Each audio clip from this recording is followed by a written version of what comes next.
जी, आज का विषय जो है, ये ध्यान साधना का वैज्ञानिक आधार है। तो ये हमारा मनोमय कोश का दूसरा सेमेस्टर है। इसमें जो कोर्स इसका डिज़ाइन किया गया है, वो 2 क्लासेस इसमें ध्यान के लिए रखी गई हैं। तो एक में ध्यान का प्रैक्टिकल किया जा सकता है और एक क्लास में उसके वैज्ञानिक पक्ष को जो है, ये रखा जा रहा है। क्योंकि जब तक किसी चीज़ का विज्ञान ना मालूम हो, जब तक किसी चीज़ का कारण ना मालूम हो कि इसके बेस में क्या हो रहा है, इसके आधार में क्या चीज़ें संचालित हो रही हैं, तब तक उसमें जो है बहुत अधिक रुचि नहीं थी। लेकिन जब मालूम पड़ जाता है कि इससे क्या-क्या फ़ायदे हो रहे हैं, इसकी सही प्रोसेस क्या है, सही टेक्नीक क्या है, तो फिर जो है उस स्थिति को समझकर जब वो कार्य किया जाता है, तो वो विज्ञान सम्मत होता है और फिर उसके परिणामों के बारे में भी कहीं कोई संदेह नहीं रह जाता है। क्योंकि विज्ञान का एक सीधा-सीधा फ़ॉर्मूला है कि कभी भी कोई भी वैज्ञानिक प्रैक्टिकल किया जाए, तो एक कंट्रोल्ड एनवायरनमेंट मतलब वही एनवायरनमेंट होना चाहिए, कंट्रोल्ड एनवायरनमेंट में जब 2 चीज़ों को मिलाया जाए और तीसरी चीज़ जो बनती है, वो हमेशा जो है वही चीज़ बनती है और हमेशा वही आउटपुट निकलता है उसका, चाहे कितनी बार उसको प्रैक्टिकल किया जाए। तो तो जो चीज़ विज्ञान के प्रैक्टिकल पर प्रमाणित हो जाती है, विज्ञान की कसौटी पे खरी उतरती है, तो उसको जो है लोग फिर स्वीकार करने लगते हैं। इसको कहा जाता है कि इसका साइंटिफिक रीज़न है, वैज्ञानिक रीज़न है इसको स्वीकार करने का। क्योंकि ध्यान भी पूर्णतः वैज्ञानिक प्रोसेस है, वैज्ञानिक क्रिया है। अब ये बात अलग है कि आज की आधुनिक जो है विज्ञान उसको कितना समझ पाता है।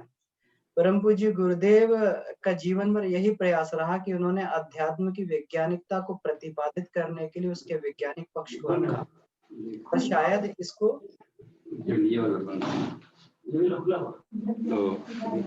और शायद जो है इसको किसी ने कभी किसी और ऋषि ने किया हो, इसीलिए वो इस समय के युग ऋषि कहलाए। तो युग ऋषि ने इसको ध्यान को जो ध्यान तो जो है हमारे प्रारंभिक जो जब से सृष्टि की शुरुआत है तभी से जो है हमारा ध्यान, क्योंकि हमारे तीनों देव हमेशा ध्यान में रहते हैं। ब्रह्मा जी ध्यान में रहते हैं, ध्यान में रह के ही उन्होंने जो साधना की उससे पूरा का पूरा जो है उनके अंदर ज्ञान का संचार हुआ और उन्होंने चारों वेदों की रचना की। भगवान विष्णु ध्यान में रहते हैं और इस उस पर शेषनाग की शैया पर शयन करते हुए जो है, वो पूरी की पूरी सृष्टि का संचालन करते हैं।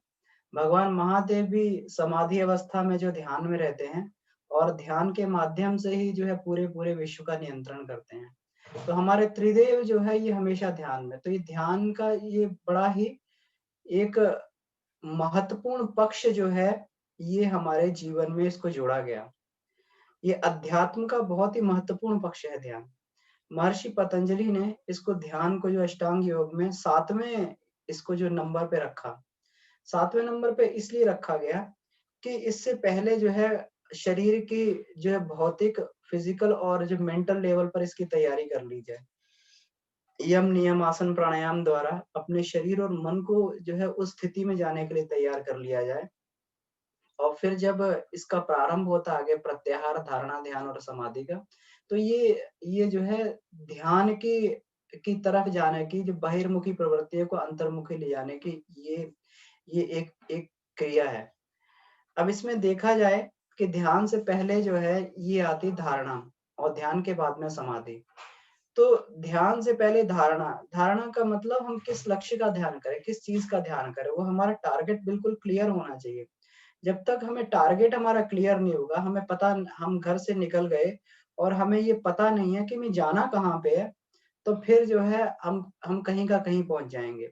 तो पहले तो ये निर्धारण करना पड़ता है, लक्ष्य निर्धारण करना पड़ता है कि हम जाते कहाँ हैं, इसलिए अपने इष्ट का चुनाव किया जाता है। तो इष्ट क्या है? इष्ट जो है हमारा ध्येय होता है, वही हमारा लक्ष्य है, वही हमारा टारगेट है। तो ध्येय, ध्यान और ध्याता ये तीनों के कॉम्बिनेशन से जो है ये ध्यान की पूरी ये जो हमारी प्रोसेस है, ध्यान की क्रिया संपन्न होती है। तो ध्यान का पूर्वार्ध जो है हमारा धारणा होता है। जबकि ध्यान की शुरुआत जो है प्रत्याहार से हो जाती है, लेकिन और अगर आगे जाएँ तो प्रत्याहार के द्वारा अपनी अपने अंदर के दोष दुर्गुणों का निर्मूलन करके हम लोग जब उसकी लक्ष्य की तरफ अपने बढ़ते हैं, तो उसमें धारणा की जाती है, अपने इष्ट से प्रेम के संबंध को स्थापित किया जाता है। और उसके बाद में ध्यान वाली प्रक्रिया में अपने आप को हम उस परमात्मा के साथ में जोड़ते हैं और जब जुड़ जाएँ, जब योग हो जाए तो समाधि अवस्था होती है और समाधि अवस्था से आगे ही जाकर जब जीव जो है पूरी तरीके से अपने अपने इष्ट में, अपने लक्ष्य में विलय होता है और वहीं से जो है रूपांतरण की प्रक्रिया चालू होती है। वहीं से योग की सही प्रक्रिया चालू होती है। बाकी सारे के सारे तो ये टूल्स बनाए गए हैं वहाँ तक योग करने के लिए। लेकिन समाधि के बाद में ही समाधि के जो है अगले चरण में ही अपना जो है जीव अपने जीव को छोड़कर आत्मा में जब रमण करने लगता है, जीव भाव को छोड़कर शिव भाव में रमण करने लगता है, तब सही रूप से जाकर उसका जो है अपने इष्ट के साथ में, ब्रह्म के साथ में तब उसका सायुज्य स्थापित होता है और इसी को योग कहा गया है। योग के परिणाम बोलेंगे वो इसी स्थिति के परिणाम है। भले वो क्षणिक समाधि हो, क्षणिक समाधि में भी जो है ये इसमें पूरा का पूरा जो है अपने इष्ट से सामंजस्य होके और चेतना पूरा लबालब जो है अपने इष्ट के गुणों से भर जाती है, भले ही वो क्षणिक हो। क्योंकि चेतना की गति बड़ी ही फास्ट है, चेतना की गति जो है बड़ी ही तीव्र है। जो कार्य स्थूल शरीर को करने में बहुत समय लगता है, वो चेतना के द्वारा जो बहुत ही कम समय में किया जा सकता है। ये जैसे हम लोग देखते हैं कि स्वप्न में भले ही हमारी जो है 2 मिनट के लिए आँख लगे, 2 मिनट की आँख लगने के बाद में 2 मिनट के शयन के बीच में ही हमारा स्वप्न इस तरीके से आते हैं कि पूरा का पूरा जो है हमारा जीवन का दृश्य पूरा उसमें दिख जाता है। पूरी की पूरी लाइफ़ हमारी जो है उसमें पूरी की पूरी फ़िल्म की तरह पास आउट हो जाती है। क्यों? क्योंकि चेतना की गति बहुत तीव्र है। ये मन की गति बहुत तीव्र है, ये चैतन्य गति बहुत तीव्र है, तो ये जो है, जो भी ट्रांसफ़ॉर्मेशन होती हैं, ये सडन बिल्कुल एकदम सडन चेंज हो जाते हैं और सडन चेंज होके जो है मनुष्य का व्यक्तित्व बदल जाता है। लेकिन ये होता तभी है जब ध्यान के माध्यम से उसको धीरे-धीरे अपन उस मार्ग पर उस पर चलते हैं। एक बार गुरुदेव ने लिखा है इसमें एक बड़ी सुंदर सी इसमें कथा है कि एक बार एक व्यक्ति गाँव का व्यक्ति जो है किसी संत के पास में गया कि मुझे ध्यान की प्रक्रिया सिखाइए। तो संत ने देखा तो उसने कहा कि संत ने कहा कि ध्यान क्यों सीखना चाहते हो? तो उन्होंने कहा कि ध्यान के बड़े फ़ायदे हैं, कहते हैं कि ध्यान अगर लग जाता है, ध्यान के बाद में रिद्धियाँ-सिद्धियाँ तमाम जो है अपने अंदर जो जागृत हो जाती हैं और व्यक्ति सर्वगुण जो है संपन्न और सर्वनिधि संपन्न बन जाता है। तो उन्होंने कहा ठीक है मैं तुम्हें ध्यान की प्रोसेस समझाऊँगा, तुम जो है अपने मन को एकाग्र करने का प्रयास करो। मन को एकाग्र करने का प्रयास करो और एक ही जगह जो है एक सीमित अवधि में अपने अपने जो है इसमें ध्यान को लगाने का प्रयास करो। वो गया उसने प्रयास किया लेकिन उसका प्रयास जो है सफल नहीं हुआ क्योंकि चित्त की वृत्तियाँ जो है जब भी वो ध्यान लगाने बैठता, तो चित्त की वृत्तियाँ जो है इस तरीके से उसको परेशान करती थी कि उसका क्षणिक भर भी ध्यान नहीं लगता था। वो फिर जो है कुछ दिन के प्रयास के बाद में दुखी होकर आया कि मैंने प्रयास तो बहुत किया लेकिन मेरा ध्यान नहीं लगा। तो फिर संत ने फिर एक उपाय सोचा, अच्छा तुम ये बताओ कि तुम जो है तुम्हें सबसे प्यारी चीज़ क्या है? कि मुझे मेरी भैंस बहुत प्यारी है, मुझे मेरी भैंस से बहुत प्रेम है। क्योंकि मैं उसे चराने ले जाता हूँ, मैं उसका दूध दूहता हूँ और उसके दूध से मेरा परिवार पुष्ट बनता है, मेरी उससे जो अर्थव्यवस्था जो है चलती है। तो मेरी जो है ये भैंस मुझे बहुत प्यारी है। अच्छा, तुम्हारी भैंस प्यारी, तुम एक काम करना, तुम जाके जब ध्यान में बैठो तो अपनी भैंस के बारे में सोचना कि अच्छा, तो जब वो ध्यान में बैठा और उसने भैंस के बारे में चिंतन चालू कर दिया क्योंकि वो स्वाभाविक प्रेम था उस भैंस के ऊपर, तो धीरे-धीरे करके जो है वो जो है उसकी प्रगाढ़ता, तन्मयता आने लगी। तो कुछ दिन के बाद फिर पुनः संत के पास में गया तो उन्होंने कहा कि अच्छा अब ध्यान लगा? कि हाँ, अब ध्यान लगने लगा बिल्कुल। अच्छा, तो अब तुम्हें कैसा महसूस हो रहा है? कि मुझे मुझे ऐसा महसूस हो रहा है कि मैं अभी भैंस बन गया हूँ। अरे! ये क्या हुआ? हाँ, यही ध्यान की जो है इसमें जो परिणाम स्वरूप जो होता है, यही ध्यान का परिणाम है कि अपने इष्ट से इस प्रकार सायुज्यता स्थापित कर ली जाती है कि इष्ट के गुणों का इस इष्ट के गुणों का जो है ट्रांसफर जो है भक्त में हो जाता है और धीरे-धीरे वो भी इष्ट स्वरूप बन जाता है। परम पूज्य गुरुदेव ब्रह्मवर्चस्व की ध्यान धारणा में बोलते हैं कि साधक सविता एक, भक्त भगवान एक। तो ये जो है कब होता है? ये जो है साधक का समर्पण विसर्जन और विलय के साथ में, जब ये समर्पण विसर्जन विलय से समाधि अवस्था प्राप्त की जाती है, तभी जो है जाकर अपने इष्ट के गुणों को साधक धारण करता है और इष्ट स्वरूप और भगवान स्वरूप बनने लगता है। और सभी महापुरुषों ने ये ध्यान की प्रक्रिया को अपनाया, चाहे वो जो है महावीर जैन थे, चाहे वो जो है बुद्ध थे, चाहे हमारे ऋषि मुनि थे, सभी ने, चाहे स्वामी विवेकानंद थे, स्वामी दयानंद थे, सभी ने इस ध्यान की प्रक्रिया को अपनाया और ध्यान की प्रक्रिया को अपनाने के बाद में ही जो है वो हमारे अवतारी सत्ताओं के रूप में हम लोग जो है उनको हम लोग उनको मानते हैं, हम लोग उनके सिद्धांतों पर चलते हैं। तो ये पूरा का पूरा ध्यान का महत्व हमारे ऋषियों ने जो है इतना इतना अधिक उन्होंने जो है इस पर ध्यान पर जोर दिया और इतना अधिक उन्होंने इस पर खोज की और इसके महत्व को समझा कि मनुष्य के जीवन में जो है ध्यान किस तरीके से हो, तो उन्होंने त्रिकाल संध्या को जोड़ दिया। संध्या क्या मतलब है? संध्या बनी है सम्यक ध्यान के शब्दों से। सम्यक ध्यान, संध्या मतलब सम्यक ध्यान। तो ये उस समय जो है सम्यक ध्यान, चाहे व्यक्ति सामान्य है, किसी भी स्तर का है, अगर वो त्रिकाल संध्या करता है, उस समय क्या ध्यान किया जाता है? ध्यान किसका किया जाता है? ध्यान अपने इष्ट का किया जाता है ताकि इष्ट के गुणों को हम अपने अंदर धारण कर सकें। भले ही जो है हमारी वृत्तियाँ सांसारिक है, हम संसार में जीवन जी रहे हैं, लेकिन 3 समय के ध्यान से अब अपने इष्ट से सायुज्यता स्थापित करते हैं और धीरे-धीरे इष्ट के गुण हमारे अंदर आ जाते हैं। और कम से कम जो हमें ये जो विश्लेषण करने का हमें ये मौका मिल जाता है कि हम जो है जिस उद्देश्य को लेके आए हैं, वो उद्देश्य हमारा पूरा हो रहा है कि नहीं हो रहा है। हम जो है अपने आप को पूरा का पूरा भौतिक पिटारा तो नहीं समझ रहे, हम आत्मा भी हैं, हम चैतन्य भी हैं। तो ये विश्लेषण करने का मौका जो है ये संध्या में ये मिल जाता है और व्यक्ति यही चिंतन करता है। परम पूज्य गुरुदेव ने हमें, जो हम लोगों ने दीक्षा ली होगी, तो पहला क्रम उन्होंने बताया, जप का ही बताया। तो जब भी बेसिकली जब भी जो है ये सामान्य रूप से अगर समझा तो ध्यान की प्रक्रिया ही है। ध्यान और जप अलग-अलग चीज़ नहीं है। लोग कहते हैं कि ध्यान के जो है जप और ध्यान जो है जप भी करना पड़ेगा, ध्यान भी करना पड़ेगा। तो वो ठीक है, वो जो है, लेकिन प्रारंभिक हमारा ध्यान जो है, ये जप के माध्यम से शुरू होता है, जिसमें हम लोग जो है, ये अपना धारणा के माध्यम से तत्सवितुर्वरेण्यम ओम भूर्भुवस्सुवः, ये परमात्मा जो इस सृष्टि के कण-कण में व्याप्त है, जो वरेण्य है, तत्सवितुर्वरेण्यम, वो सविता वरेण्य है, जो हमारा अ, पाप नाशक है, भर्गो और देवस है, जो हमारा दिव्य गुणों से संपूर्ण है। तो ये इसके माध्यम से हम अपने इष्ट की स्तुति करते हुए धारणा करते हैं। जब धीमहि शब्द बोला जाता है, तो धीमहि शब्द का मतलब हमने अपने इष्ट को अपने अंदर धारण कर लिया, अपनी बुद्धि को अपने जो है इष्ट के मार्ग में चलाने के लिए हम लोग कटिबद्ध हो गए।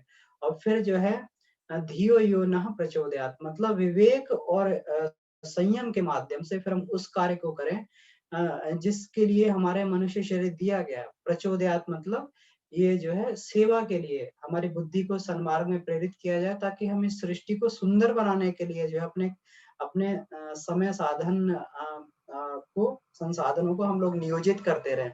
तो वास्तव में पूरा का पूरा गायत्री मंत्र जो है ये ध्यान की ही फिलॉसफी पे बना हुआ है। हम लोग जब ध्यान करते हैं, हम लोग गायत्री मंत्र का जप करते हैं, इसमें भी ध्यान होता है।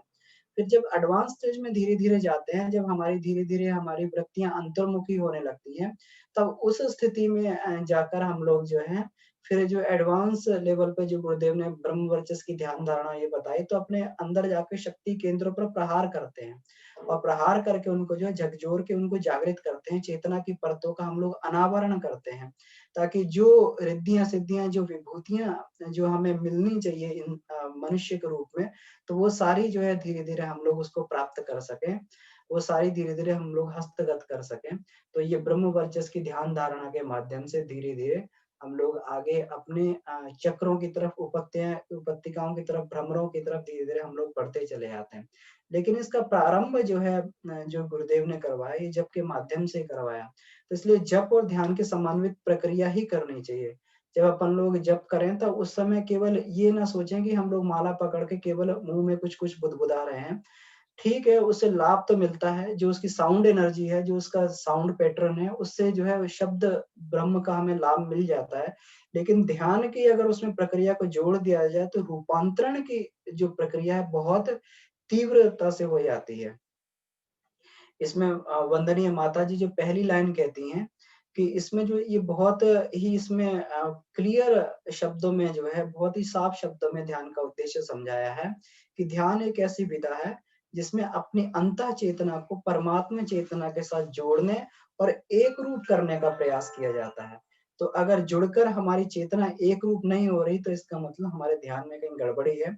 तो हमें जो है ये पूर्ण श्रद्धा के साथ में, ये क्रिया के साथ अपनी श्रद्धा को भी मिला देना चाहिए।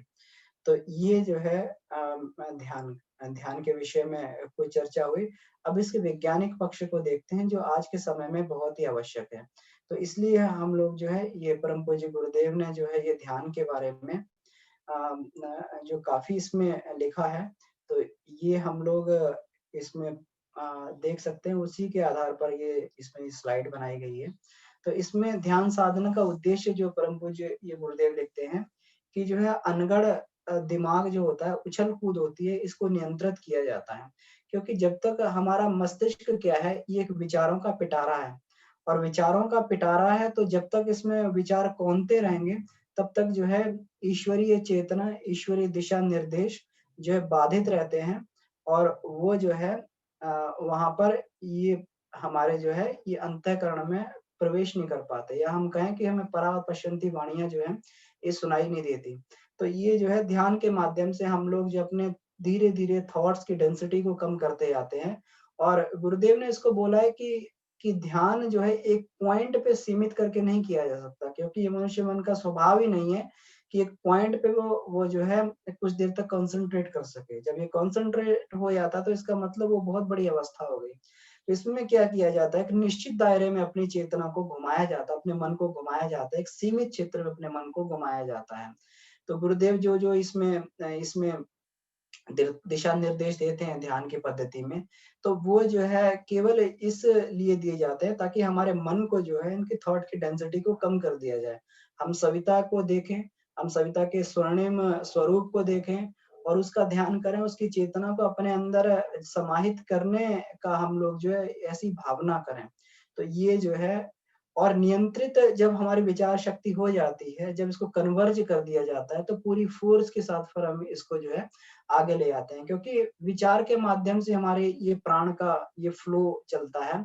ये जो है क्योंकि ये प्राण जो है उसी दिशा में जाता है। बाबूजी कहते हैं कि मन की नोक पर प्राण भागता है। तो प्राण उसी दिशा में जाता है जहाँ पर हमारी दिशा जो है जहाँ पर हमारे विचार प्रवाहित हो रहे होते हैं।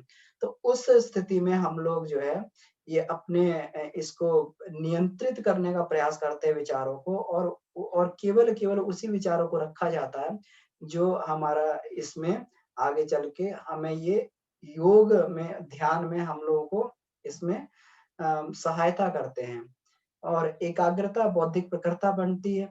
चेतना की रहस्यमय परतों का अनावरण होने लगता है। धीरे-धीरे हम लोग चक्रों को, भ्रमरों पर जिन पर ध्यान करते हैं, उनमें स्फुरण चालू हो जाता है। वो चक्र धीरे-धीरे जागृत होने लगते हैं और धीरे-धीरे बहुत सारी रहस्यमयी परतें इसकी जो है खुलने लगती हैं हमारे अंतःकरण की। इससे कुसंस्कार का उन्मूलन होता है, सुसंस्कारों की स्थापना होती है। यानी चित्त के अंदर जो जमी हुई वृत्तियाँ हैं, धीरे-धीरे वो वृत्तियाँ शिथिल पड़नी चालू होती हैं और धीरे-धीरे संस्कार के बीज जो है, धीरे-धीरे नष्ट होने चालू होते हैं ध्यान की अवस्था में। और ये जो है जब धीरे-धीरे हमारी ध्यान की अवस्था और प्रगाढ़ होती चली जाती है, तब हमारी स्थिति में ध्यान में रहने लगते हैं। तो यही स्थिति जो है तुरीय अवस्था कहलाती है और यही आनंद उल्लास से व्यक्ति हमेशा भरा रहता है। तो बहुत सारे उच्च स्तरीय लाभ इसमें हमें प्राप्त होते हैं।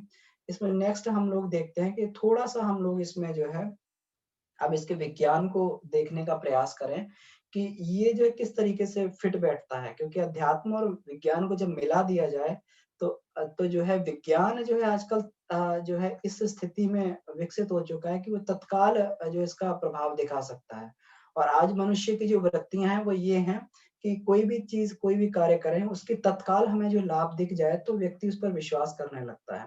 तो इसीलिए गुरुदेव ने जो ब्रह्मवर्ष शोध संस्थान की स्थापना की कि आगे आने वाली पीढ़ी जो है केवल तर्कों के आधार पर नहीं काम करेगी, उसको प्रैक्टिकली उसको तथ्य भी चाहिए होंगे, तर्क और तथ्य और लॉजिकल रीज़निंग भी चाहिए होगी, वैज्ञानिक उसको जो है उसको प्रतिपादन भी चाहिए होंगे, तभी जाकर वो वो व्यक्ति उस अध्यात्म के पथ को का पथिक बन पाएगा। श्रद्धा के आधार पर अध्यात्म को समझने वाली पीढ़ी जो है हमारे पूर्वजों की पीढ़ी थी, जिन्होंने स्वीकार किया। लेकिन हम लोग तभी उसको स्वीकार कर पाए जब विज्ञान की कसौटी पर उसको कसा गया कि ये चीज़ अध्यात्म सही है कि नहीं सही है। तो इसमें थोड़ा-सा वैज्ञानिक टर्मिनोलॉजी में हम इसको समझने का प्रयास करते हैं। तो ये ब्रेन एनाटॉमी जो इसमें दिखाई गई है, तो इसमें जो है हमारा ब्रेन का जो मेन पार्ट जो है इसको हम लोग सेरेब्रल हेमिस्फीयर बोलते हैं। तो सेरेब्रल हेमिस्फीयर के अंदर ही जो हमारी ये अलग-अलग चीज़ें आ जाते हैं। ये जो है हमारा पूरा का पूरा जो है ये ऊपर इसकी ऊपर की लेयर होती है। तो इसमें जो है इसको 4 भागों में इसको बाँटा जाता है। Frontal lobe, temporal lobe, parietal lobe और ऑक्सीपिटल लोब। जो हमारी फ्रंटल लोब है, ये हमारी रीजनिंग, मोटर कंट्रोल, इमोशन और लैंग्वेज प्रोसेसिंग करती है। इसका अर्थ क्या हुआ कि जो है ये हम जिसे बोलना चाहिए जागृत अवस्था में जितना भी हम चिंतन मनन करते हैं, अगर कोई काम करना है तो हमारा दिमाग जो हमारा बुद्धि उस चीज़ का विश्लेषण करती है कि ये काम करना चाहिए कि नहीं करना चाहिए। ये काम जो है ये करने से इसका क्या परिणाम होगा? तो ये सारा का सारा जो है ये यहाँ पे ये इसमें हमारा ये होता है, इसमें प्रोसेस होता है। यानी हम कह सकते हैं कि जो जागृत अवस्था में हमारी बुद्धि काम करती है, वो हमारी ये फ्रंटल लोब का ही ये होता है कि हमें कोई कार्य करना चाहिए, तो क्यों करना चाहिए और क्यों नहीं करना चाहिए? तो ये सारा का सारा काम जो है हमारा ये फ्रंटल लोब के माध्यम से संपन्न होता है। मोटर कंट्रोल का मतलब शरीर की जो मूवमेंट्स होती हैं, शरीर की जो बैलेंसिंग होती है, ये पूरी की पूरी जो है मोटर कंट्रोल वाला जो रीज़न है, यही इसको संपन्न करता है। जो लैंग्वेज प्रोसेसिंग होती है, जो भावनाओं पे नियंत्रण जो किया जाता है, ये नियंत्रण जो है, ये जो है ये इसी से जो है हमारा बुद्धि के द्वारा जो ये नियंत्रण होता है, इसी से होता है। तो हम लोग ये भी कह सकते हैं कि इसमें अगर हमारी प्रज्ञा बुद्धि क्योंकि फ्रंटल लोब में ही इधर आगे आके हम लोग इधर इसका जो है भृकुटी के मध्य में हम लोग ये आज्ञा चक्र का ध्यान करते हैं। तो आज्ञा चक्र का ध्यान इसीलिए किया जाता है कि प्रज्ञा बुद्धि हमारी विकसित हो और हमारी बुद्धि जो है प्रज्ञामयी हो जाए, हमारी बुद्धि प्योर हो जाए ताकि कोई भी हम अनुचित कार्य करने के लिए बुद्धि हमारी रोक ले, हमें वहाँ जकड़ ले और हम लोग वो आगे ना बढ़ पाएँ। तो ये हमारा जो फ्रंटल लोब का फंक्शन होता है। इसके बाद जो हमारा टेम्पोरल लोब होता है, तो टेम्पोरल लोब को जो है हम लोग ये मध्य में होता है, ये मध्य मस्तिष्क जो है हमारा इधर जो है, ये टेम्पोरल लोब में होता है। तो टेम्पोरल लोब में ये हमारी मेमोरी जो ये रहती है, जो भी हमने जो लॉन्ग टर्म, शॉर्ट टर्म जो हमारी मेमोरी होती है, जो हमारी यादें होती हैं, तो वो ये जो है इसमें समाहित रहती हैं। या फिर हम ये भी कहें कि हमारे चित्त में धीरे-धीरे हम लोग कार्य करते हैं, जो हमारी मेमोरी बनती है, जो हमारी इसमें स्मृतियाँ बनती हैं, जो वृत्तियाँ बन जाती हैं, वो स्मृतियाँ धीरे-धीरे पक्का वृत्तियाँ बनने लगती हैं और जो वृत्तियाँ जो हैं, ये हमारे चित्त में स्टोर रहती हैं। तो ये हम बोल सकते हैं टेम्पोरल लोब जो है हमारा एक तरीके से इससे चित्त की तुलना की जा सकती है, कि सारे के सारे हमारे जो है इसमें और रहता है और ये भावनाओं का नियंत्रण ये भी भावनाओं का नियंत्रण करता है क्योंकि जो है इससे ये हमारा जो है फ्रंटल लोब से अधिक जो है भावनाओं पर नियंत्रण की पकड़ जो होती है, ये हमारे टेम्पोरल लोब में जो हमारे चित्त के पास में होती है। क्योंकि चित्त जो है भले ही कभी-कभी हम लोग सोचते हैं कि हमें अच्छा करना चाहिए, बुद्धि सोचती है कि ये कार्य उचित है या अनुचित है। तो कोई भी अनुचित कार्य अगर हमारे अंदर हमारी वृत्ति में अगर वो घुसा हुआ है, तो कितना भी हम लोग उसको बुद्धि से नियंत्रित करने की कोशिश करें, लेकिन जैसे ही वो जो है तूफ़ान आता है, वृत्तियों का तूफ़ान आता है, चित्त में से हमारे कुसंस्कार जागृत हो जाते हैं, तो कुछ भी सोचते रहें, कुछ भी करते रहें, लेकिन अनायास ही वो काम हमसे बन पड़ते हैं। तो ये किसका ये है? तो ये जो हमारे टेम्पोरल लोब, जो हमारा चित्त का जो पार्ट होता है, ये चित्त जो है इसका बहुत ही इसमें इम्पोर्टेंट इसका रोल होता है। इसके बाद पैराइटल लोब होती है, तो पैराइटल लोब जो है ये हमारा ये इस तरफ होती है। अगर हम ध्यान दें तो पैराइटल लोब जो है ये हमारा यहाँ पर जो शिखा का स्थान होता है, तो हम लोग अगर शिखा स्थापन करते हैं तो यहीं पर ही करते हैं। यानी इसको हम लोग बोल सकते हैं, ये हमारा जो है इसको ये चेतन मन हो गया, ये अवचेतन मन हो गया और ये सुपर चेतन मन हो गया। तो ये हमारा जो सुपर चेतन मन जो है, जहाँ पर हम शिखा की स्थापना करते हैं और हम लोग जो है इसमें जब शिखा बंधन का मंत्र बोलते हैं, चिद्र रूपिणी महामाया दिव्य तेजा समन्विते, वह चैतन्य रूपी महामाया जो है वो गायत्री रूपी महामाया है, दिव्य तेजस समन्विते तिष्ठ देवी शिखा मध्य, वो हमारे शिखा के मध्य में आकर प्रतिष्ठित हो। यानी हम लोग वहां पर बैरियर लगा रहे हैं कि ये जो विचारों, ये हमारे जो मस्तिष्क जो है हमेशा सद्विचारों का केंद्र है, क्योंकि हमने चैतन्य रूपी गायत्री को वहां पर, गायत्री रूपी शिखा को वहां पर स्थापित कर दिया है। और यही जो है हमारा ये पार्ट होता है, ये शिखा वाला पार्ट होता है, यही जो है हमारा सुपर चेतन के साथ में जो है ये जो सुपर चेतन वाला भाग है ये जागृत होता है, परिष्कृत होता है। तो यहीं पे हमारी सारी की सारी दिव्य भावनाएं जो होती हैं, दैवीय संदेश होते हैं, यहीं पर आकर लैंड करते हैं। सारे दिशा निर्देश यहीं से मिलते हैं, परावाणी यहीं पर सुनी जाती है। तो इस पार्ट को हम लोग जो है ये शिखा बंधन के माध्यम से और करने की कोशिश करते हैं। और विज्ञान की भाषा में देखा जाए तो ये सेंसरी इंफॉर्मेशन को प्रोसेस करती है। ये सेंसेस को कैसे हमें अपनी इंद्रियों की जो हमारे विषय हैं उनको किस प्रकार से ट्रीट करना है, तो उसको जो है ये पूरा का पूरा गवर्न ये हिस्सा करता है। जैसे हमने कोई छुआ, किसी चीज को छुआ तो किस प्रकार से हमारे अंदर उसकी फीलिंग होनी चाहिए। हमने कोई स्पर्श किया, तो हमने किसी स्त्री को स्पर्श किया तो वहाँ फीलिंग क्या होनी चाहिए कि ये एक माता का स्पर्श है या फिर एक जो है पत्नी का स्पर्श है, ये कामुक स्पर्श है या ये मातृत्व भावना का स्पर्श है।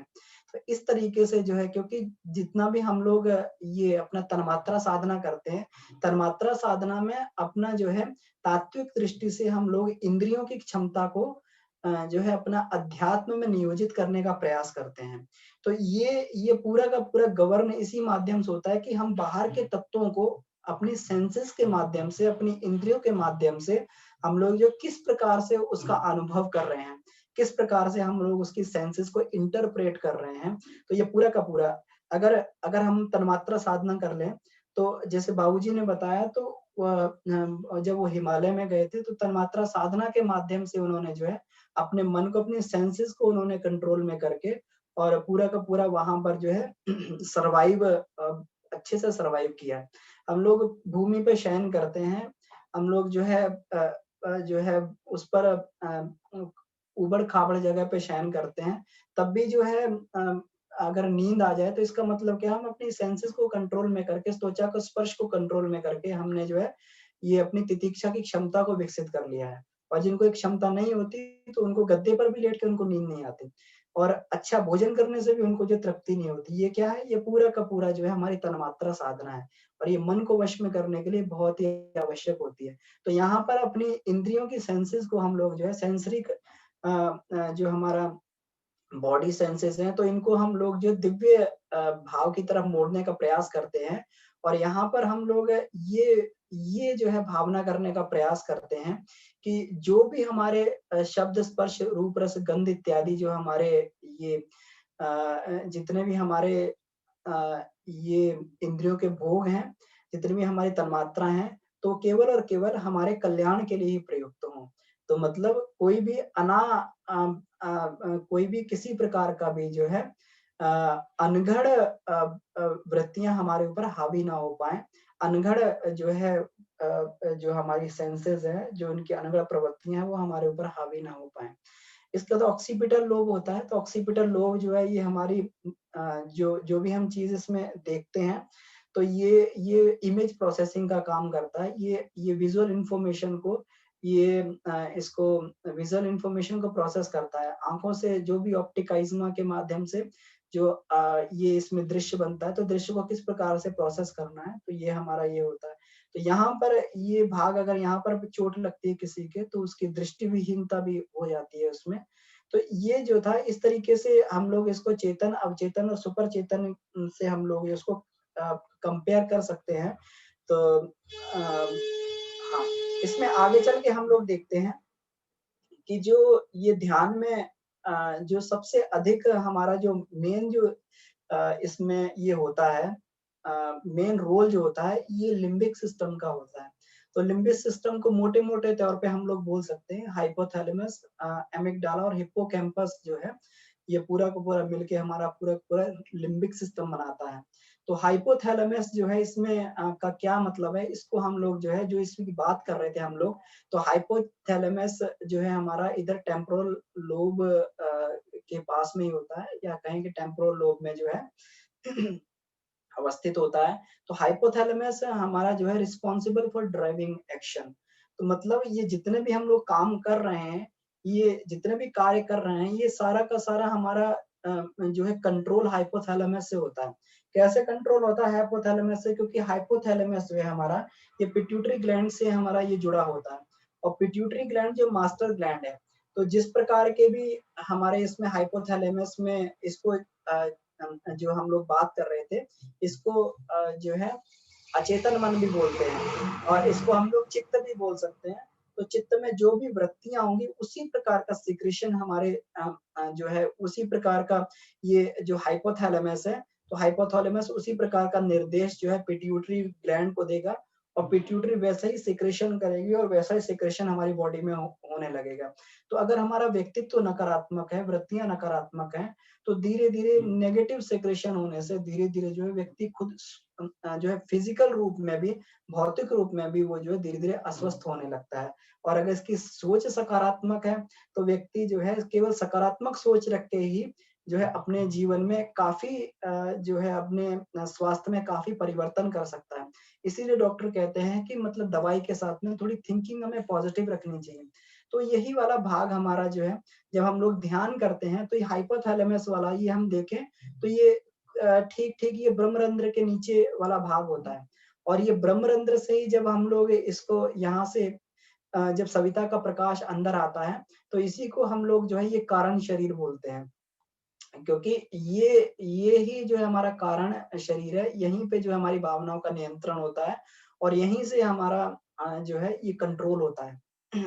और कंट्रोल होने के बाद में हमारी धीरे-धीरे जब वृत्तियाँ बदलती हैं, और वृत्तियाँ बदलने से जो है हमारी फिर आगे चल के जो हमारी कार्य प्रणाली है, वो भी धीरे-धीरे बदलने लगती है। तो रजोगुणी, तमोगुणी वृत्तियों को जो है दबा के सतोगुणी वृत्तियाँ धीरे-धीरे हावी होने लगती हैं। और यही योग का उद्देश्य होता है। आसन प्राणायाम के द्वारा हम अपनी रजोगुणी, तमोगुणी वृत्तियों को शिथिल करने का और सतोगुणी वृत्तियों को वहाँ पे स्थापित करने का प्रयास करते हैं। और समाधि अवस्था में जाकर जब वो समाधि अवस्था मिल जाए, तो उसमें जो है फिर महर्षि पतंजलि कहते हैं कि सतोगुणी वृत्तियों को भी उखाड़ के फेंक दिया जाता है। क्यों? क्योंकि जब तक चित्त में वृत्तियाँ बनी हुई हैं, जब तक वो निर्बीज नहीं हो रहा, जब तक वो जो है निर्विकल्प नहीं होता, तब तक जो है कैवल्य की प्राप्ति नहीं होती है। केवल अर्थ उसमें सायुज्यता स्थापित कर लेना जिसके हम अंश है। केवल का मतलब एक, और एक कौन है? ब्रह्म है। ब्रह्म से सायुज्यता स्थापित कर लेना ही ये कैवल्य पाद है। तो ये तभी संभव हो पाता है सारी की सारी वृत्तियां नष्ट हों। तो ध्यान के माध्यम से जब हम लोग ये ध्यान करते हैं, तो धीरे-धीरे यहाँ पे सतोगुणी वृत्तियों की स्थापना होने लगती है, और रजोगुणी वृत्तियां, तमोगुणी वृत्तियां घटने लगती हैं। इसीलिए गायत्री साधक जो है धीरे-धीरे आप्त-काम होने लगता है। मतलब उसकी कामनाएँ जो हैं, जो भौतिक कामनाएँ थी, वो धीरे-धीरे उसकी जो है आत्मिक कामनाओं में बदलने लगती हैं। ये जो है हमारा एमिगडाला पार्ट है, एमिगडाला पार्ट जो है ये एग्रेसिव बिहेवियर को रिप्रेजेंट करता है, कि जब भी जो है एग्रेशन होगा तो ये एमिगडाला के माध्यम से ही होगा। जब भी कोई विचार हमारे जब एग्रेसिव विचार हमारे अंदर आते हैं, उग्र विचार आते हैं, उग्र वेग के विचार आते हैं, तो ये एमिगडाला ही सबसे अधिक एक्टिवेट होता है, और फिर यही जो है शरीर में अलग-अलग चेंजेस करने के लिए, अलग-अलग परिवर्तन करने के लिए ये जो है दिशा निर्देश देता है।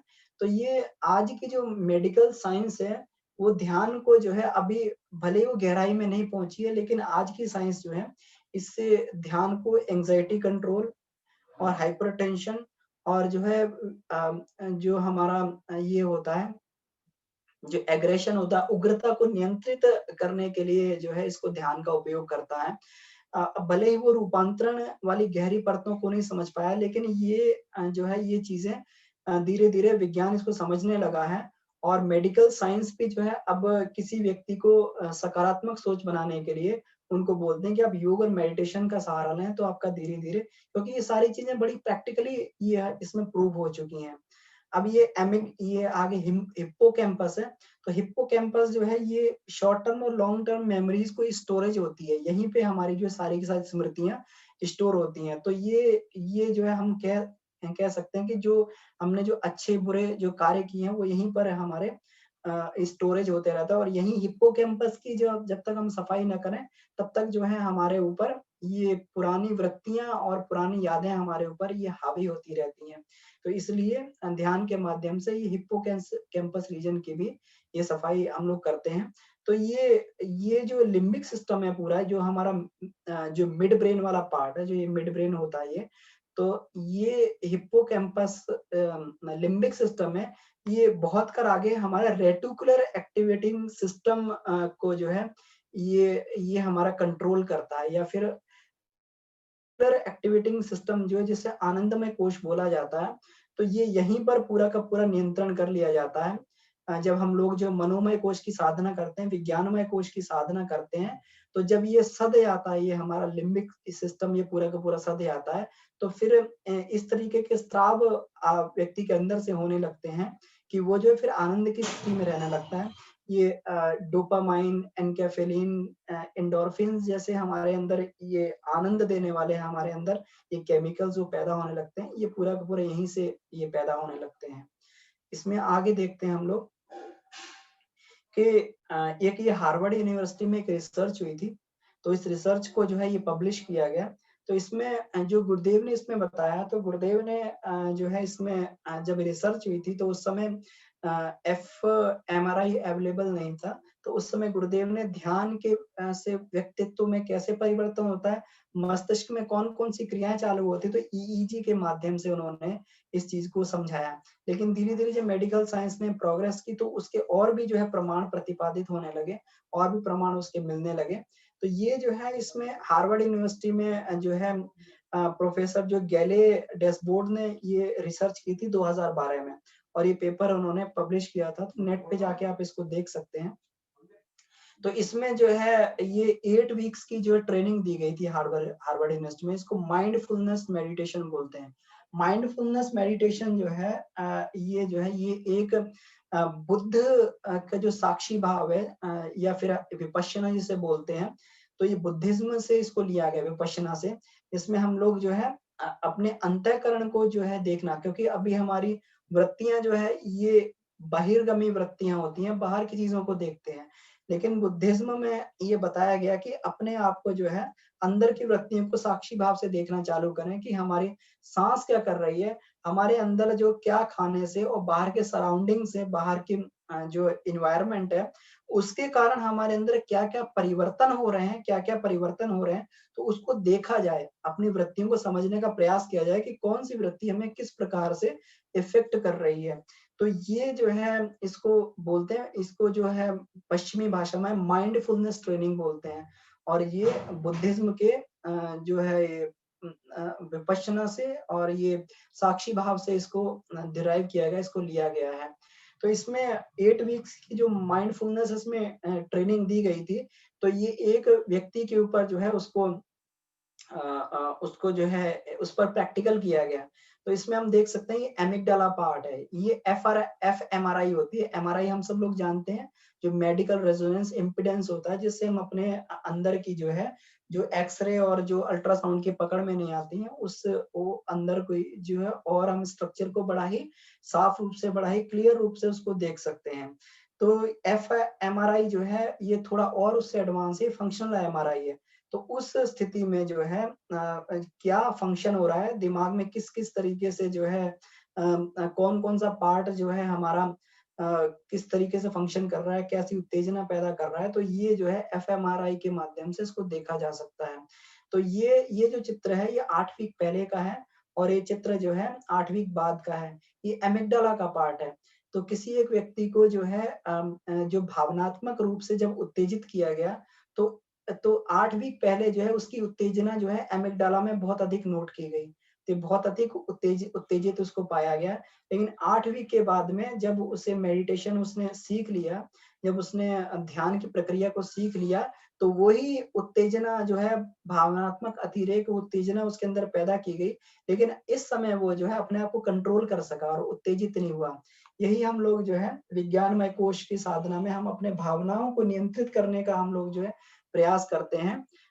यही हम लोग जो इसमें जो रजोगुण, तमोगुण, सतोगुण तीनों जो है भावुकता का अतिरेक ना पैदा हो, तो इन ग्रंथियों को तोड़ने और इसमें इमोशंस पे अपने कंट्रोल करने का प्रयास करते हैं।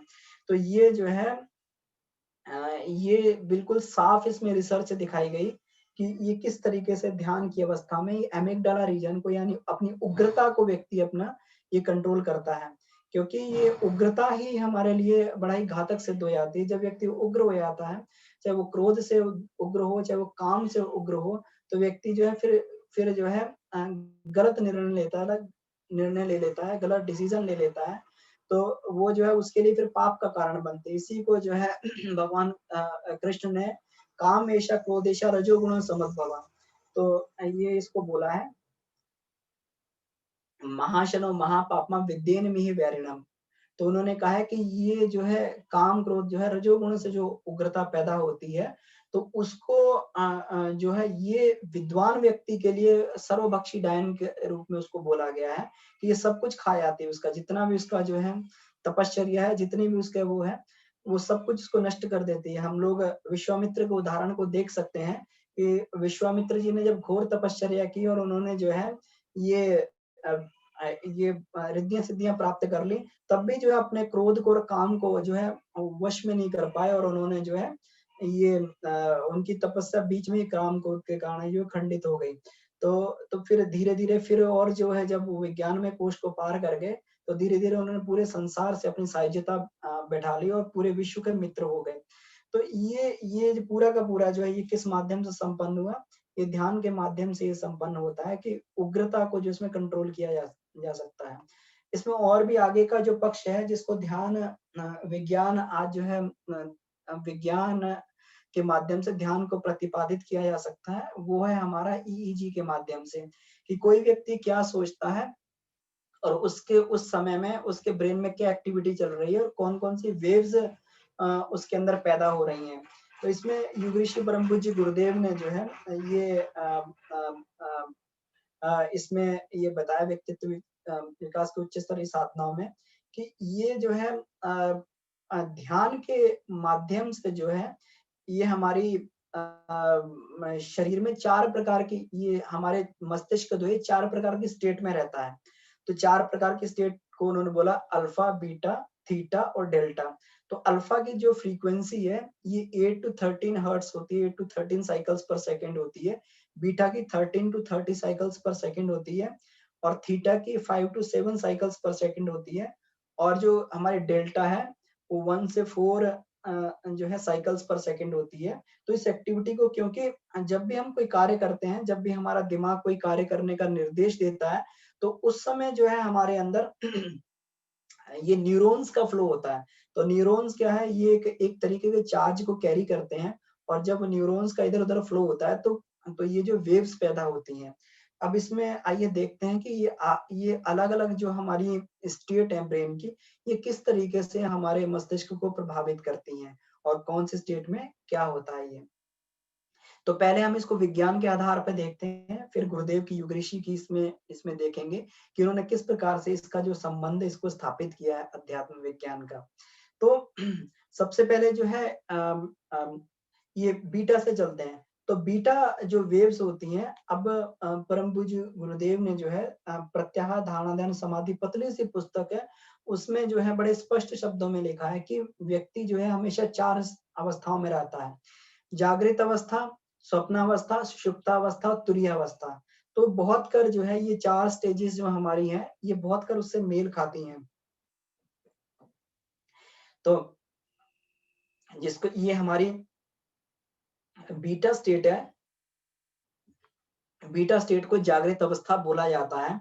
जागृत अवस्था में हमारा मस्तिष्क जो है ये जो है बहुत उस समय जो है इसके ऊपर बहुत लोड होता है। ये पूरा का पूरा जो है दृश्यों को भी प्रोसेस करता है, चिंतन मनन भी कर रहा होता है, अपने कार्य को किस तरीके से करना है वो भी जो है उस समय सोच रहा होता है। तो इस समय ब्रेन की एक्टिविटी बहुत ज़्यादा बढ़ जाती है।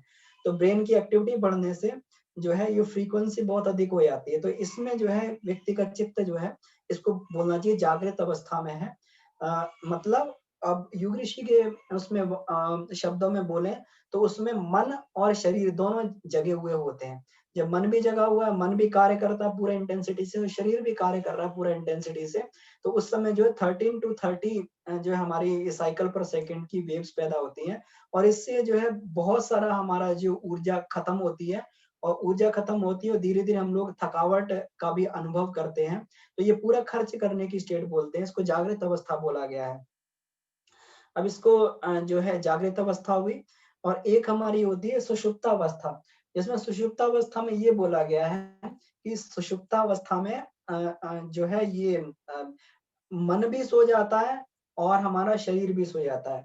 कभी-कभी हम लोग बहुत थके हुए होते हैं तो इस तरीके से सो जाते हैं कि हमें समय का पता ही नहीं लगता। कहते हैं आज तो मैं बहुत गहरी नींद में सो गया, मुझे कोई सपना भी नहीं आया और जब उठते हैं ऐसी गहरी नींद से सुषुप्तावस्था से उठा जाता है, तब ये जो सुषुप्तावस्था से उठ के जो है हम लोग बड़ा ही फ्रेश अनुभव करते हैं, बड़ा ही कि आज तो बहुत गहरी नींद आई और बड़े ही हम फ्रेश हो गए। तो ये जो है जिसमें मन और शरीर दोनों सो जाते हैं, इसको सुषुप्तावस्था बोली जाती है।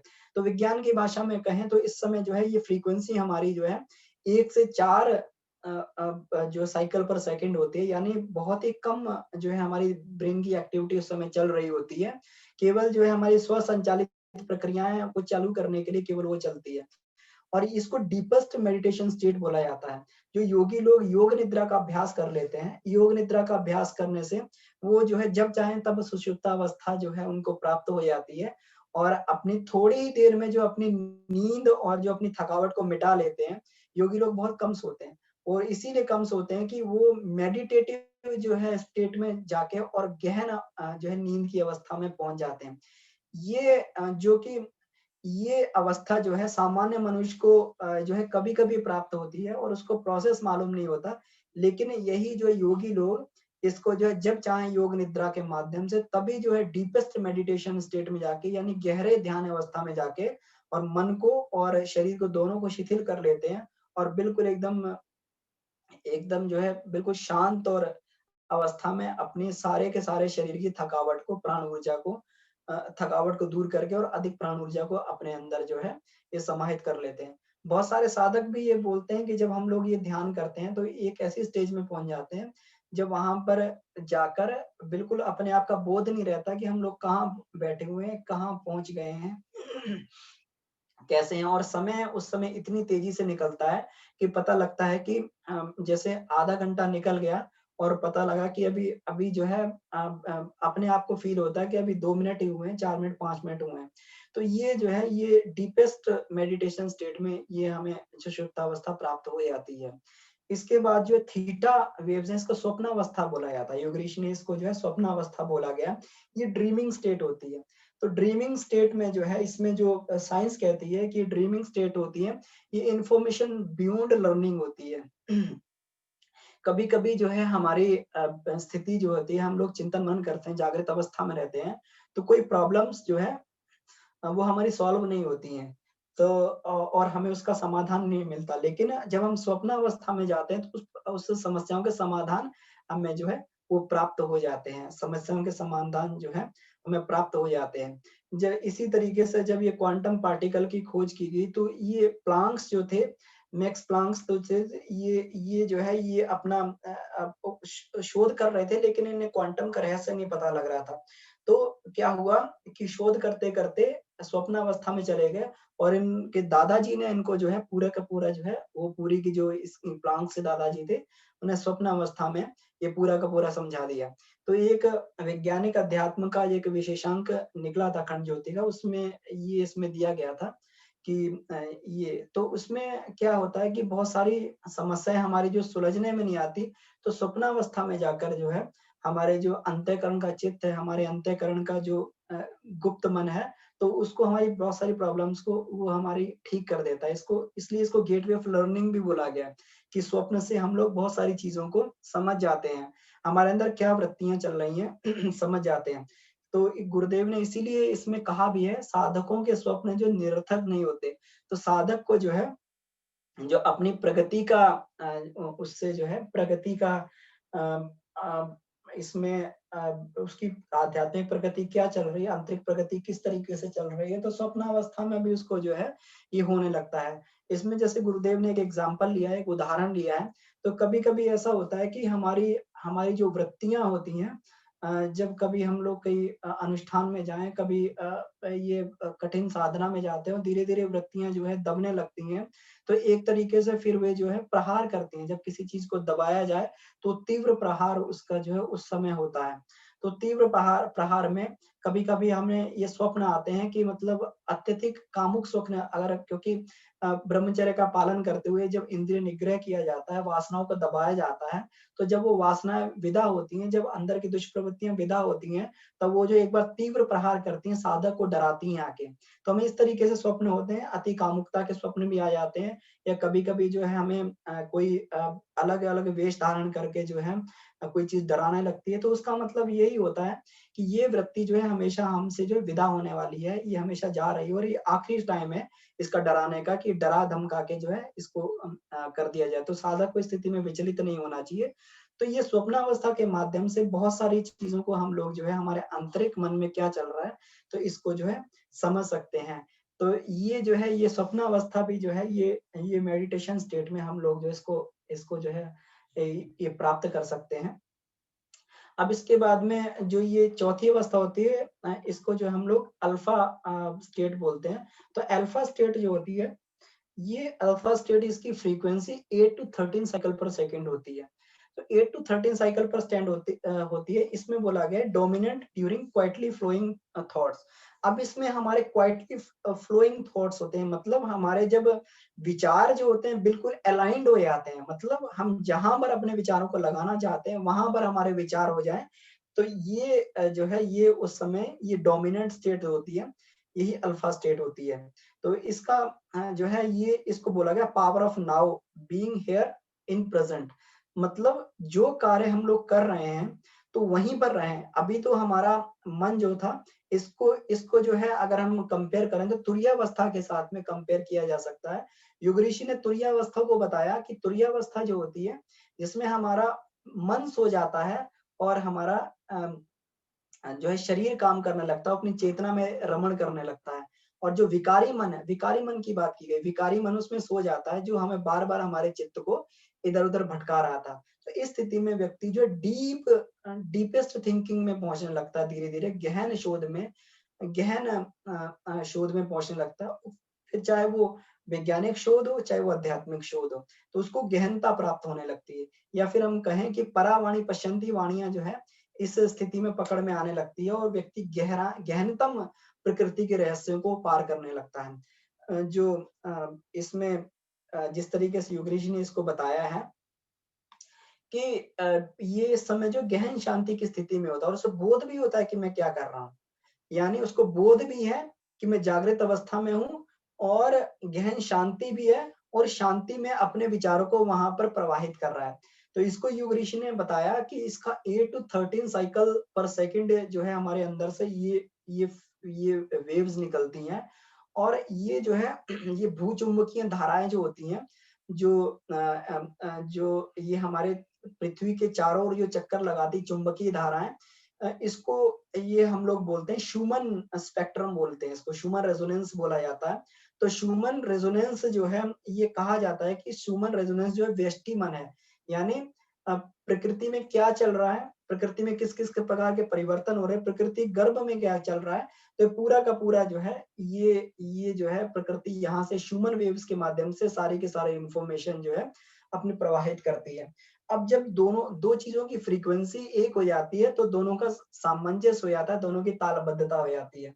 कभी-कभी हम लोग देखते हैं कि कभी-कभी जो है अ, हम लोग जब ये माइक चल रहा होता है तो कभी-कभी जो फ़ोन आया था तो कट-कट-कट की आवाज़ आने लगती है। या पहले रेडियो हुआ करते थे, रेडियो में कभी मौसम खराब होता है तो कड़-कड़-कड़-कड़ की आवाज़ आती थी। तो इसको को क्या बोला गया है? इसको नॉइज़ बोला गया है। जब 2 फ्रीक्वेंसी जो है समान होती थी, दोनों मिल जाती हैं, तो उस पर जो डेटा को मॉड्यूलेट किया गया था, तो वो डेटा जो है करप्ट होने लगता है। तो उस करप्शन की स्थिति में जो डेटा सही से प्रोसेस होना चाहिए था, उसके साथ में जो करप्शन हुआ है, दूसरा डेटा मिक्स हो गया है, तो वो भी प्रोसेस होता है और वो सही तरीके से जो है प्रोसेसिंग उसकी नहीं हो पाती। जो संदेश हमें सही से सुनाई देने चाहिए थे, वो नहीं सुनाई देते हैं।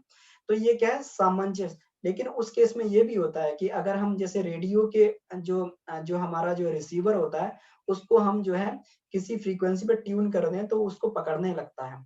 तो इसी तरीके से जब दिमाग में जब ये मस्तिष्क जब हमारा अल्फा स्टेट में आ जाता है, तो जो हमारी जो इसको अल्फा स्टेट में आकर हमारा जो व्यष्टि मन होता है, ये समष्टिगत मन जो हमारा ये प्राकृतिक मन भी बोल सकते हैं। तो प्राकृतिक मन से हमारा जो सामंजस्य स्थापित कर लेता है। तो उस स्थिति में जो है गहन से गहन प्रश्नों का समाधान मिलने लगता है। चाहे वो हमारे भौतिक जगत से संबंधित जो प्रश्न हो, चाहे वो आध्यात्मिक जगत से संबंधित प्रश्न हो। जिसमें जिसमें बाबूजी भी इसमें बताते हैं कई बार कि वो ध्यान की अवस्था में जब वो शीर्षासन में जाते हैं, तो जितने भी प्रश्न हो सारे के सारे के समाधान को जो ब्रह्मांड में से खोज लेते हैं। और यही जो है जब ये साधक को ये अल्फा स्टेट वाली स्थिति जब प्राप्त हो जाती है ध्यान के माध्यम से या फिर जब स्वाध्याय के माध्यम से को प्राप्त हो जाती है, तो फिर उसके जीवन में कोई प्रश्न नहीं रहता। क्यों नहीं रहता? क्योंकि जब भी वो चाहे अल्फा स्टेट में जाके और गहनता में जाके, गहराई में जाके प्रकृति के अंतराल से वो सारे के सारे प्रश्नों को, इस समाधान को ढूँढ लाता है। और वो समाधान इस तरीके के होते हैं कि वो कभी भी जो है गलत समाधान नहीं होते, वो बड़े ही क्योंकि वही ईश्वरीय निर्देश होते हैं, जिस तरीके से व्यक्ति को अपने जीवन में आगे बढ़ना चाहिए, तो ये कभी भी गलत निर्देश नहीं होते। तो ये तो इसमें जो है ये अम, एल्बर्ट आइंस्टीन को ये जो स्थिति जो है ये जन्मजात उनको प्राप्त थी। वो कभी भी कोई कार्य करते तो बहुत डीप में चले जाते थे। इसलिए बचपन में उनको बहुत ही फिसड्डी बोला जाता था कि कभी भी वो सवाल भी लगा रहे हैं तो लोगों के सवाल बहुत जल्दी हो जाते थे, लेकिन वो सवाल के विश्लेषण में पहुँच जाते थे बिल्कुल एकदम लोएस्ट लेवल पे और उनका जो है सवाल समय पर पूरा नहीं होता था। तो इसलिए उनको बहुत फिसड्डी बोला जाता था। लेकिन यही स्टेट उनकी अल्फा स्टेट जो है धीरे-धीरे उनको आगे चल के ये थ्योरी ऑफ रिलेटिविटी की तरफ ले गई। जो है उनको बहुत सारे उन्होंने जो थ्योरी ऑफ रिलेटिविटी, सापेक्षतावाद का सिद्धांत और ब्लैक होल तक की उन्होंने जो है ये पूरी सृष्टि में ये खोज की। तो ये तभी संभव रह पाई कि वो हमेशा जो है अल्फा स्टेट में ही रहते थे। उनको कोई डिस्टर्ब नहीं करता था। उनके कमरे के अंदर कमरा, कमरे के अंदर कमरा, कमरे के अंदर कमरा रहता था जहाँ पर वो चिंतन मनन किया करते थे। अगर किसी को कोई मिलना है उनसे तो उन्हीं की इच्छा से मिलता था। बाहर के कमरे में जो है उनका असिस्टेंट वो पर्ची रख देता था, तो जब वो कभी बाहर आते थे तो उसको देख लेते थे, तभी वो निर्धारित करते थे कि उस व्यक्ति से मिलना है कि नहीं मिलना है, उसको अपॉइंटमेंट देना कि नहीं देना। तो ये जो है केवल इसी वजह से था ताकि वो उनकी गहन शांति वाली अवस्था जिसमें आइंस्टीन खोज किया करते थे, तो तो उनका खोज में कहीं बाधा ना आए। तो उनका जो है ये मस्तिष्क था, उस मस्तिष्क पे बहुत समय बाद तक जो है उनकी रिसर्च होती रही। उनका बताया था कि पीछे वाला हिस्सा कुछ चौड़ा था, कुछ बड़ा भाग था, मस्तिष्क कुछ बड़ा भाग था। तो ये तो साइंस की टर्म है कि वो क्या पर्टिकुलर कौन-सा रीजन उनका जो है इतना मतलब अ, प्राणवान था कि वो हमेशा अल्फा स्टेट में रहते थे। तो ये उनको जन्मजात प्राप्त था। लेकिन साधक जो है यम नियम और प्रत्याहार धारणा ध्यान समाधि द्वारा कोई भी सामान्य साधक इस अल्फा स्टेट को प्राप्त कर सकता है। और बहुत सारे साधक जो है हमारे पास में हमारे सामने ऐसे हैं। बाबूजी हमारे जो है उदाहरण है। बहुत सारे साधक हैं जिनको ध्यान अवस्था में बैठ के सारे समाधान प्राप्त हो जाते हैं। सारे प्रश्नों का उत्तर मिल जाता है। ये केवल यही है। और इस स्थिति में एक आनंद की अनुभूति होती है। जब अपने आप को व्यक्ति जो है उस अपने व्यष्टि मन को समष्टि मन के साथ में जोड़ देता है, तो एक असीम आनंद की अनुभूति होती है। वो एक आनंद की स्थिति में रमण करता रहता है। इसी को तुरीयावस्था बोला जाता है। जब ये विकारी मन सो जाता है और जो है अपनी जीव जो है चेतना में रमण करने लगता है, जीव जो आत्मा में रमण करने लगता है। और डेल्टा स्थिति में जो हम लोग चर्चा कर चुके हैं, तो इसमें जो है गहन नींद का अनुभव होता है। तो ये योगी लोग ध्यान के अंत में मानसिक और शारीरिक रूप से जागरूक और हल्का-फुल्का अनुभव करते हैं। तो इसको भी ये स्टेट को भी हम लोग जो है, इसे प्राप्त कर सकते हैं। आगे इसमें युग ऋषि और लिखते हैं कि इसके परिणाम बताए गए। डेल्टा के समय गहरी नींद का अनुभव होता है और योगी लोग ध्यान के अंत में मानसिक व शारीरिक रूप से हल्का-फुल्का अपने आप को देह हल्की हो जाती है। तो कभी भी हमने देखा होगा कि ये हो जाता है। बहुत सारे मेरा खुद का अपना प्रैक्टिकल एक्सपीरियंस भी है कि कभी-कभी जो है जब ध्यान में बैठते हैं, जब बहुत थका हुआ शरीर होता है, ध्यान में बैठते हैं, तो ध्यान में बैठने के साथ में जो है कुछ ही क्षणों में ऐसी सुषुप्त अवस्था आ जाती है, जिसमें समय का बोध ही नहीं रहता, संसार का बोध नहीं रहता और बिल्कुल शून्य अवस्था आके और जो है और कुछ देर के बाद में जब पूरे के पूरी जो है आँख खुलती है, जब दोबारा जो जागृत अवस्था में आते हैं, ध्यान की अवस्था में आते हैं, तो लगता है शरीर को किसी ने बल से भर दिया हो, शरीर को किसी ने चार्ज कर दिया हो। जिसमें हमारे क्योंकि इसमें जो है जो हमारा ये उद्गम स्थान है ध्यान का जो है जो हमारा ये जहाँ से भी ऊर्जा प्राण प्रवेश करता है, ये ब्रह्मरंध्र से प्रवेश करता है। और ये डिपॉज़िट कहाँ पे होता है प्राण जो है, ये हमारे शरीर का साउथ पोल है, ये जो है हमारा मूलाधार यहाँ पर प्राण आकर डिपॉज़िट हो जाता है। क्योंकि यही जो है हमारे प्राण का केंद्र है, जिसको हम लोग जो है प्राणमय कोश का केंद्र भी बोलते हैं। तो जो भी प्राण ऊर्जा आएगी, वो पूरी की पूरी डिपॉज़िट हो जाती है।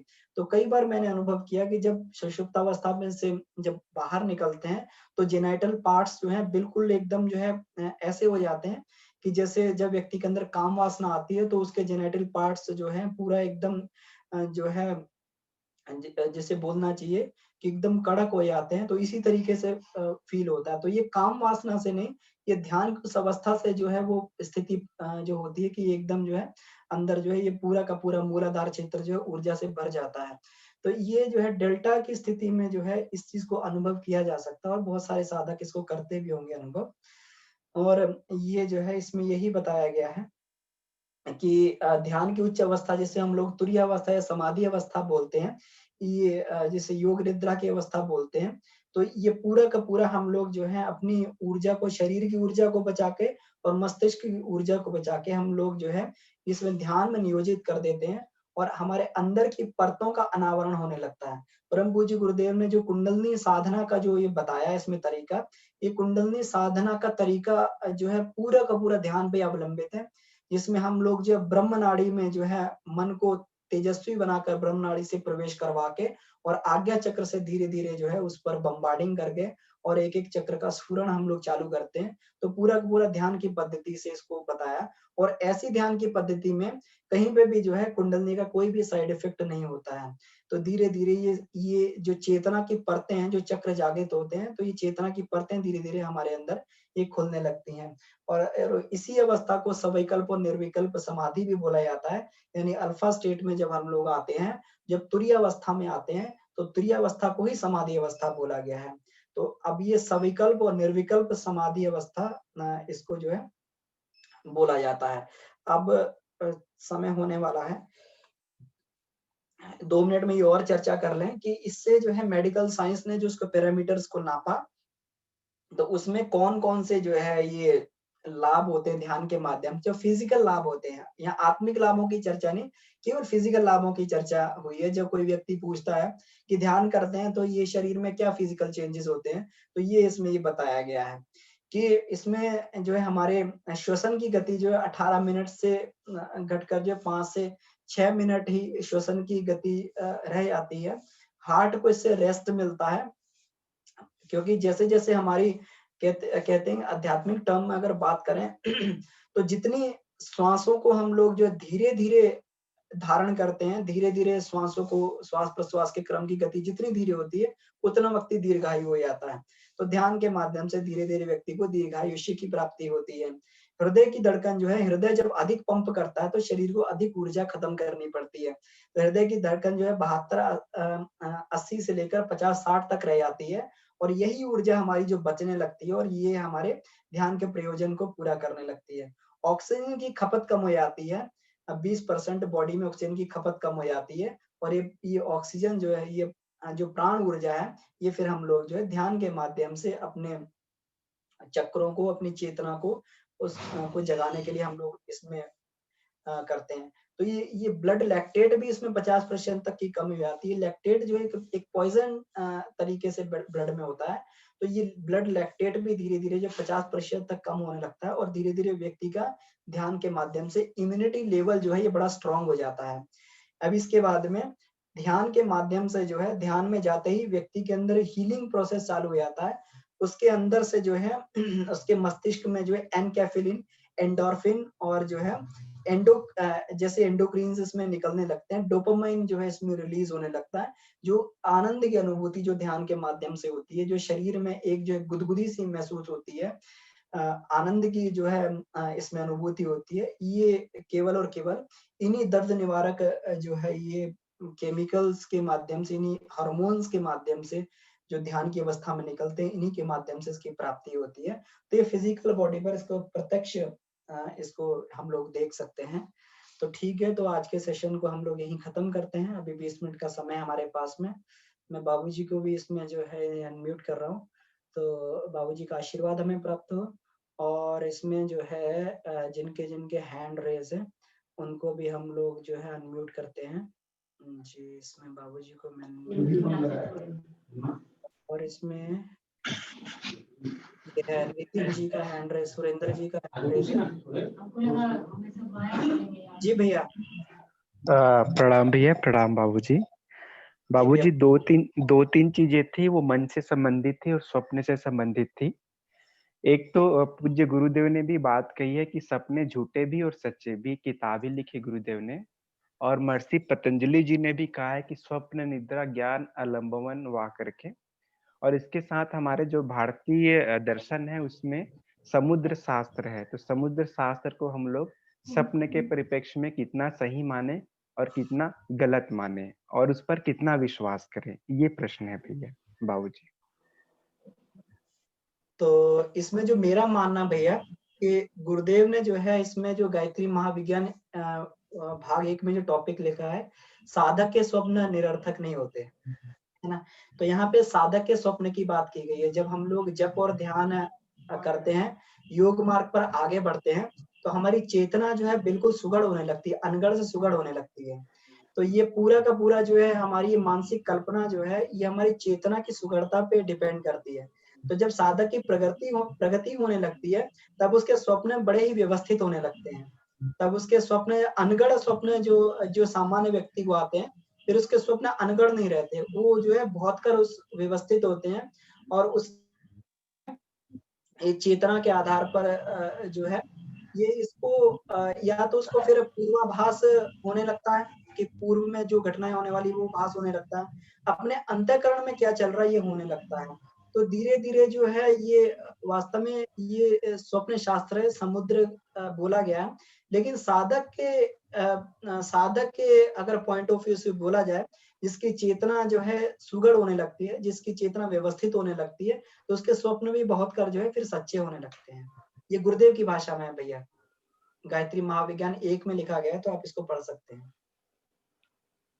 जी भैया, तो नहीं इसमें कई दफे ये होता है जो समुद्र शास्त्र जो विश्लेषण करता है कि कोई भी स्वप्न हम देखते हैं उसके अच्छे या बुरे फल होंगे, तो इस पर कितना विश्वास किया जाए, कितना इसको वैज्ञानिक तर्क के माध्यम से समझा जाए, स्वीकार कितना किया जाए, ये प्रश्न था बाबूजी से और आपसे। जी जी।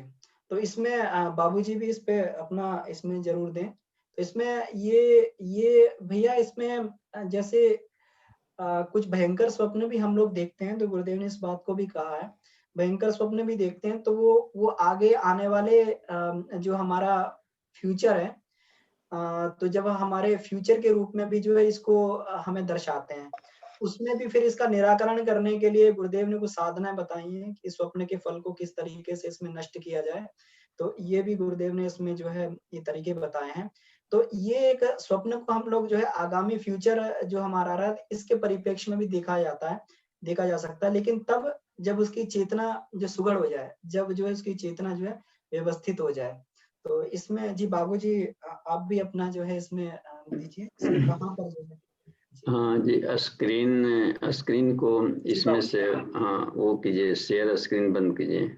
इसको मैं करता हूँ और मैं आपको इसमें ला रहा हूँ जी। बिल्टा अवस्था कौन सी समाधि की स्थिति है?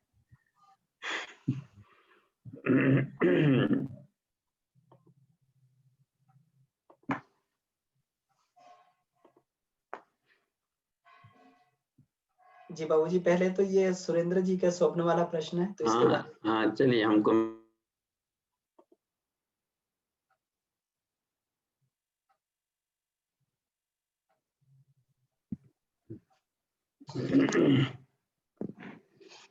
जी प्रणाम। देखिए सुरेंद्र जी का क्या प्रश्न था, एक बार संक्षेप में एक लाइन में बताइए सुरेंद्र जी। जी सुरेंद्र भैया आप बताइए। आमने सामने हो जाइए सुरेंद्र जी। सुरेंद्र जी शायद म्यूट हो गए, मैं इनको अनम्यूट कर रहा हूँ दोबारा। उनको अनम्यूट करें। जी रिसर्च स्कॉलर हैं तो सुरेंद्र पटेल जी को। जी प्रणाम बाबूजी। जी प्रणाम। बाबूजी एक बहुत गूढ़ प्रश्न था। एक तो हाँ महर्षि पतंजलि ने भी स्वप्न निद्रा ज्ञान अलंबवन वा कहा है एक तत्व के अभ्यास के लिए। दूसरा गुरुदेव ने भी लिखा है कि सपने झूठे भी और सच्चे भी। और तीसरा जो समुद्र शास्त्र है, ये बहुत हद तक जो है किसी भी शुभ और अशुभ परिणामों की व्याख्या करता है। तो सपनों को कितने हद तक हम स्वीकार करें या समुद्र शास्त्र को, या फिर कई दफे क्या होता है कि जब हम स्वप्न देखते हैं तो महापुरुषों का संरक्षण प्राप्त करते हैं, और कई दफे बिल्कुल काम वासना से संबंधित ही वो स्वप्न आते हैं, जबकि गायत्री साधना निरंतर चलती है। तो सपनों को कैसे स्वीकार करें और कैसे साधना के मार्ग पे आगे बढ़े? जी धन्यवाद। देखिए सुरेंद्र जी, एक पूज्य गुरुदेव का वो साहित्य काम का है, अभी अमन जी बोले। अच्छा, अमन जी को भी आभार की बहुत अच्छा वो कलेक्शन किए हैं पीपीटी का, और वो काम आएगा पूरे ग्रुप के लिए जो भी शोध में है।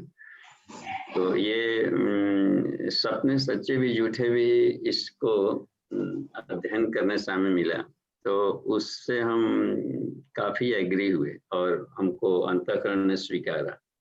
क्योंकि हमारे साथ भी बचपन में कुछ वैसे 9th क्लास में थे तो सपने सच्चे सपना हमने देख लिया था और एडवांस में देख लिया था, और उसका डिजिटल घटनाक्रम घटा, लेकिन हमने किसी को बताया नहीं। और बाद में जब गुरुदेव से जुड़े इस एज में, तो 80 के बाद से जब इस पर रिसर्च करने लगे, खासकर कॉन्शसनेस में, तो ये पता चला कि ऐसा क्यों होता है। बाद में गुरुजी के साथ जुड़ने से ये समझ में आए कि ये सब क्या तिकड़म है। तो देखिए इसको ऐसे समझें कि दोनों तरह के सच्चे भी होंगे, झूठे भी होंगे। तो कोई भी घटना धरती पर जब घट रही है स्थूल में, तो सूक्ष्म जगत में पहले घट चुकी रहती है, क्योंकि वो साफ है कि सूक्ष्म से स्थूलीकरण कंडेंसेशन प्रक्रिया चल रही है। सूर्य की किरणें भी यहाँ भी पहुंची है तो 8.5 मिनट पहले वहां से निकल चुकी है। तो यह रह गई बात कि सूक्ष्म जगत में और आदमी के ब्रेन में, इसमें 10 अरब न्यूरॉन्स हैं। तो कुछ न्यूरॉन्स जैसे कि सुपर कॉन्शस वाले कुछ न्यूरॉन्स हैं हम लोगों का सेंसरी कॉर्टेक्स के पीछे वाला एरिया जो पैराइटल्स वाले में है, इसमें कुछ वैसे भी जगह रहते हैं जिसको डार्क एरिया कहा जाता है वैज्ञानिकों की भाषा में। लेकिन उसमें से कुछ वैसे भी यूं ही जगह रहेंगे तो पकड़ लेते हैं लोग। रिले कैसे होता है, कहीं से स्टेशन काम हो रहे हैं और कभी देखिएगा आपका भी स्टेशन पॉइंट पकड़ लेता है, तो डिजिटल वो पकड़ सकता है। तो उस तरीके घटनाक्रम कहीं कोई नस्ट्राडेमस जैसे लोग और या कोई बचपन से इसे मिलते हैं वो लोग देख लेते हैं, और अनेकों इसे भविष्यवक्ता हुए हैं तो उन्होंने देखा।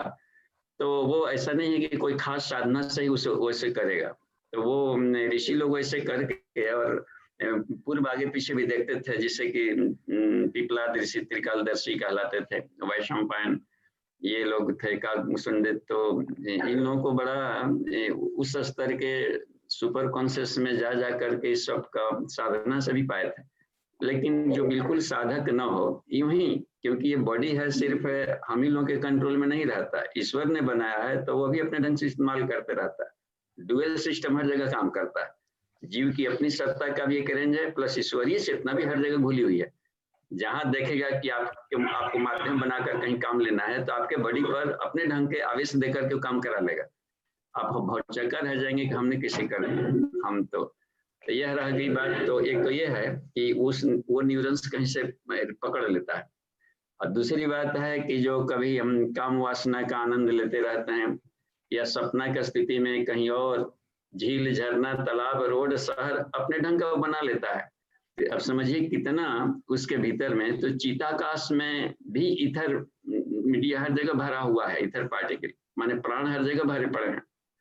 और उसमें से वो क्या करता है कि जीव सत्ता में भी अपने भीतर से ही बायोप्लाज्मा निकाल करके और नया संसार बना सकता है, जैसे ईश्वर ने संकल्प शक्ति से कर लिया। तो जो दबी वासनाएं रहती है वो हम लोग के काफी भीतर में अंतःकरण में वो घुली रहती है, वहां तक अवचेतन परतों में भी और भी भीतर भी अचेतन परतों में भी कुछ वैसे रहते हैं जिसको कहा गया है संचित, जो कि अभी नहीं कर्म फल बनना है। और कभी इच्छा पूरी, छोटी छोटी इच्छाएं भी उठते रहती है हमेशा, और वो पक नहीं पाते, उसमें बल नहीं लगता, क्रिएशन नहीं होता है, तो कहीं ना कहीं सब अपना दम घुटते रहती है और कबाड़ में जमा रहता है। तो जहां देखता है अपने भीतर की अपनी जो ऑटोनोमस नर्वस सिस्टम है, वो देखता है कि बैलेंस रखने के लिए कुछ कबाड़ को खाली करना होगा, तो अपने ढंग का नक्शा बना लेगा, दबी हुई वासनाओं को बाहर निकालने के लिए अपने ढंग का बना लेगा, अपने ढंग की रमणीया बना लेगा, अपने ढंग का रस लेने वाला बना करके अब थोड़ा सा खाली हो जाता है। तो उस हालत में भी खुश हो जाना चाहिए था कि कुछ खाली हुए, डरना नहीं चाहिए। बुरे सपने भी हैं, डरावने हैं, तो खुश रहिए कि आज बढ़िया सा फोकट में हॉरर फिल्म देख लिया, कॉमेडी फिल्म आ गया तो फोकट में मिल गया, इसमें मजा लेना, हम तो खूब इंजॉय लेते हैं सपने का, अरे फोकट का फिल्म, तो इसलिए कोई डरने की बात नहीं है। और वो कहीं ना कहीं से अपने कबाड़ को खाली किया है, तो कुछ लोड होने के लिए एक एक न्यूरॉन्स में 2 करोड़ मैसेज को आसानी से सेव कर लेता है, समझिए 10 अरब न्यूरॉन्स हैं, और कुछ ब्लैक होल्स भी है, उसमें जाकर रिसाइकलिंग करके भी लौट आता है सब। तो बहुत ही इसको बताया है कि अजूबा मानवीय मस्तिष्क के भानुमति का पिटारा, तो उसको था नहीं लगा पाए लोग। तो एक तो ये बात है। अच्छा, इसमें हमको लगता है कुछ स्पष्ट हो रहा होगा। और क्या है केवी दुबे जी जी क्या बाबू जी, ये नितिन जी का भी हैंड रेज है, तो ये अनम्यूट है, तो नितिन भैया आप अपना प्रश्न पूछ लीजिए। जी पूछिए। जी प्रणाम बाबू जी। प्रणाम बाबू जी, हमारा प्रश्न ये था कि ना जैसे जीवन में समय की आवश्यकता के अनुसार और शरीर की आवश्यकता के अनुसार जो हमारा मन जो है उस हिसाब से कार्य करता है। तो जब हम ध्यान की अवस्था में बैठे तो जैसा भैया ने बताया कि हमारा ब्रेन जो है अल्फा स्टेट में और जो है डेल्टा स्टेट में जो है हमारा जो मन जो है वो अलग तरह से काम करता है ध्यान में। तो हम जो है ध्यान की टेक्निक में ऐसा क्या करें कि जब हमारे शरीर की आवश्यकता है कि हम जो रात को सोए नहीं तो हमारा हम जो है आधे घंटे में अपनी नींद पूरी कर लें। और बहुत बार ऐसा होता है कि जो है समय की आवश्यकता होती है कि हम कोई समस्या का समाधान खोज रहे हैं, तो जो है उस समस्या का समाधान जो है हम जो है ध्यान की उस अवस्था में जाकर के समस्या का समाधान खोज लें। तो मेरा कहने का अर्थ ये है कि हम जो है ध्यान की अवस्था में जो है इन 2 कंडीशन को अपनी मन की इच्छा के अनुसार जो है कैसे अचीव कर सकते हैं इसको? देखिए नितिन जी प्रणाम। और देखिए इसमें ये बहुत अब आपके आगे के सारे क्लासेस बहुत ही इंटरेस्टिंग होंगे और काफी डेप्थ वाले होंगे, क्योंकि विज्ञानमय कोर्स में हर प्रश्न का उत्तर मिल जाना चाहिए, तभी जीवन में अखंड आनंद आएगा। प्रश्न हमें कहीं ना कहीं उलझाता है और कहीं ना कहीं तनाव और पैदा करता है, इसलिए माइंड को स्टेट में, शांत स्टेट में नहीं जाने देता।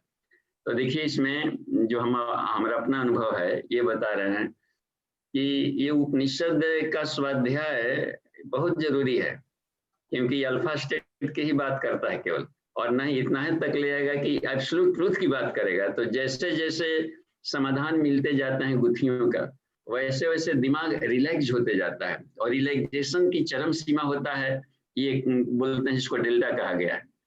तो क्रमशः अब जैसे मान लीजिए कि 4 प्रकार के वैज्ञानिकों के शोध के अनुसार ही हम लोग देखें और अपने पर करके देखें, उसका नामकरण उन्होंने जो दिया, लेकिन हिंदी में नामकरण अलग ढंग से रखा, जैसे कि समत्वम योग उच्यते, हे अर्जुन तस्मात् सर्वेषु कालेषु माम अनुस्मर, हर अवस्थाओं में तुम मेरा स्मरण करो, चलते फिरते उठते बैठते, इसको कहते हैं। और काम भी करना है, देखिए झाड़ू भी लगाना है और ईश्वर को भी स्मरण करना है।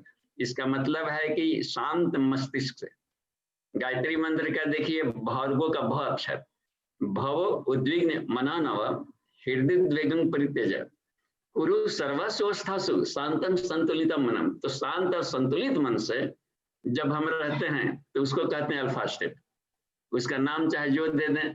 अच्छा, और देखिए इसको हम लोग सहज समाधि कर सकते हैं, और संसार का जो काम निपटा रहे हैं ये बीटा रेडिएशन करता है, तो समत्व में रह करके अस्तित्व प्रज्ञ होना, ये अल्फा स्टेट है। अस्तित्व प्रज्ञ में हो करके तू काम कर, ये बीटा रेडिएशन से काम करता है, क्योंकि उसमें 13 से 30 बढ़ गया, आगे बढ़ गया। तो अब रह गया तब बात। अच्छा पीछे देखिए, जैसे ही हम लोग थोड़ा सा और अपना कर देंगे, वेवलेंथ बढ़ने लगा, फ्रीक्वेंसी घटता है तो वेवलेंथ बढ़ता है।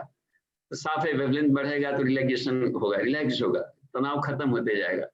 तो गहरी समाधि में हम जब जाने लगते हैं तो इसके बाद क्या होता है कि कभी कभी सोते समय लगेगा कि एक आधा अधूरा, आधा नींद आया, आधे नहीं, झपकी जैसी आता है, नैपिंग। तो वो उसमें बात बन रही है कि सोने का, उसका मतलब है कि अल्फा से नीचे वाले में जाना शुरू कर दिया और वो थीटा वाले क्रम में घुसना शुरू कर दिया इसके। और उस हालत में कभी कभी वो सपना देखेगा, तो सपना के जितने क्रियाकलाप चलते हैं वो सब थीटा स्टेट में चलते हैं।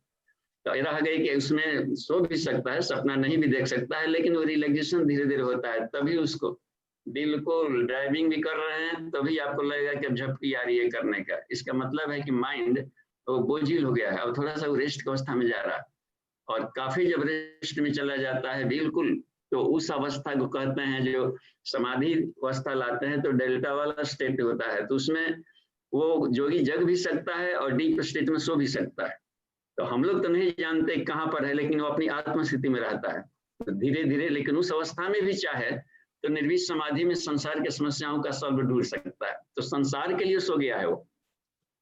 जो निद्रा है, जिसे कहा कि संसार जब सोता है तो जोगी जगता है, तो इन सारे एक्टिविटी से माने संसार के कोई क्रियाकलाप नो प्रॉब्लम इसको लगता है, माने त्याग। यदि आप संसार के पदार्थ जगत को बिल्कुल त्याग कर दें, त्यागे न ऐसे अमृतत्वान सुख, इसका यदि अभ्यास कर दिया तो जो जो आपको लगता है कि ये बहुत जरूरी है करना है, लगता है कि वो तनाव पैदा कर दे, मारिए उसको, बोले, क्योंकि हम जगत सकलम शून्यम, ये अध्यात्म ही, ये उपनिषद आपको चरम सीमा तक फैला देगा। तो उसको एक एक सूत्रों को पढ़ते रहें और उस पर मेडिटेशन करें, माने उसको चलते फिरते उसके बारे में सोचना, ये मेडिटेशन की बात आ जाएगी। तो आप सहजता से पा लेंगे। तो उपनिषद ने क्या कहा, कुछ गुरुदेव ने क्या कहा उस उपनिषद भाष्य में, मैं क्या हूँ को कैसे सोचने को कहा है। तो हम लोग केवल एक दिन पढ़ लेते हैं, 2 मिनट 10 मिनट, फिर भुला जाते हैं। हम पढ़े हैं उनका, अब पढ़े हैं तो कितना देर तक उसको घोटा गया। तो भांग है कि जितने घोटेंगे उसका नशा चढ़ता है। फिर तो नशा में आदमी एक चम्मच भी पी ले कोई अध्यात्म में, तो फिर तो एकदम पागलों की तरह मजा आ जाएगा। तो हम लोग केवल सूंघ करके केवल रह जाते हैं बोतल के बाहर, उसकी अभी मस्ती में जी रहे हैं हम लोग। तो ये है तरीका। तो वही है कि अपने अपने धीरे धीरे, तो ये गुत्थियों को सुलझाने के क्रम में होता है कि जिससे मान लीजिए कि मेडिटेशन में जा रहे हैं, तो जो बाहर का जागृत मन है उसको शांत करना पड़ता है। बिल्कुल बाद में सोचेंगे 10 मिनट के बाद, अभी तो हम चलें उधर की यात्रा में। तो अंतर्मुखी यात्रा में जाते समय देखिए, मेडिटेशन में पूज्य गुरुदेव ने एक बात बार बार बोलते हैं, मन शांत। देख रहे हैं, मन शांत कहने का मतलब है कि बहिर्मुखी मन को अंतर्मुखी करना। बहिर्मुखी गति को यूटर्न ले रहा है इधर, क्योंकि मन तो अपनी गति है, यदिरम जविष्ठम, अपने वेलोसिटी से चलता है। सिर्फ संसार के उथल पुथल से चिपकाव हटा करके और एक शांत, जहां पर कोई बाउंड्री नहीं है, उस एरिया में अब जा रहा है। समझिए कितना उसको धक्का मुक्की नहीं होगा। तो उधर से ले जाने के लिए मन शांत, वासना शांत, देखते हैं ना, तृष्णा शांत, बिल्कुल बिल्कुल शांत मन शांत चित्त, ये बोलने के बाद मेडिटेशन कराता है। तो इस अवस्था में यदि जाएंगे भीतर क्रम में तो कोई दिक्कत नहीं आएगी। अच्छा, मन उन्हीं का भागता है जबकि पहले बहिर्मुखी चिंतन नहीं करते। इस मान लीजिए कि 10 मिनट का मेडिटेशन करने बैठे हैं, 10 मिनट टाइम है, तो 5 मिनट बिल्कुल बाहर वाले पर दे दीजिए कि पहले हम बहिर्मुखी करेंगे, कहाँ कहाँ जाना है, क्या करना है, किसको डांटना है, किसको प्यार करना है, कहाँ उखाड़ना है, कहाँ प्लांटेशन लगाना है, क्या ड्यूटी करनी है, सब कुछ अल बल सब सोच लीजिए भर पेट। अचानक जा रहे हैं, एक्सीडेंट हो जाएगा तब क्या कर लेंगे, ताकि उस समय प्रॉब्लम नहीं होगी, इसको हम कैसे निपटा लेंगे, तो एक फुल स्टॉप मिल जाएगा। अब है कि इन सारे क्रियाकलाप के लिए हमको एनर्जी चाहिए, साइकिक भी चाहिए और जाकर के फिजिकल भी चाहिए। उसके लिए हम क्यों नहीं मेडिटेशन में जाकर चार्ज कर ले। तो मन क्या है, बाहर का भागदौड़ बंद करके और भीतर वाले में जाने के लिए तैयार हो जाएगा। हम लोग उसको रोकते हैं, बाहर वाला भी घटना जरूरी है सोचना, क्योंकि अध्यात्म एकांगी नहीं होता है, बहिरंग को भी सुव्यवस्थित रखता है और अंतरंग को भी रिफाइंड करता है। तो पहले हम बहिरंग को बारे में प्लानिंग करके सोच लेंगे तो दोनों काम हमारे बढ़िया होंगे और किसी फील्ड में जहां जाएंगे सूर्य की तरह चमकेंगे। जी धन्यवाद। धन्यवाद बाबू जी बाबूजी आगे केवी दुबे जी का प्रश्न है। हाँ, डेल्टा अवस्था कौन सी समाधि की अवस्था है और उस स्थिति में सरलता से कैसे सानिध्य प्राप्त किया जाए? देखिए उसमें आप सविकल्प निर्विकल्प दोनों को आप कह सकते हैं। लास्ट वाला समाधि में तो सविकल्प इसलिए कह सकते हैं कि उसमें आपका मनन चिंतन चल सकता है गहरी वाली स्थिति में। और ये मनन चिंतन यहाँ वाला कि नहीं चलेगा, संसार की गुत्थियों को सुलझाने वाला, क्योंकि वो इसको शून्य मान लेता है।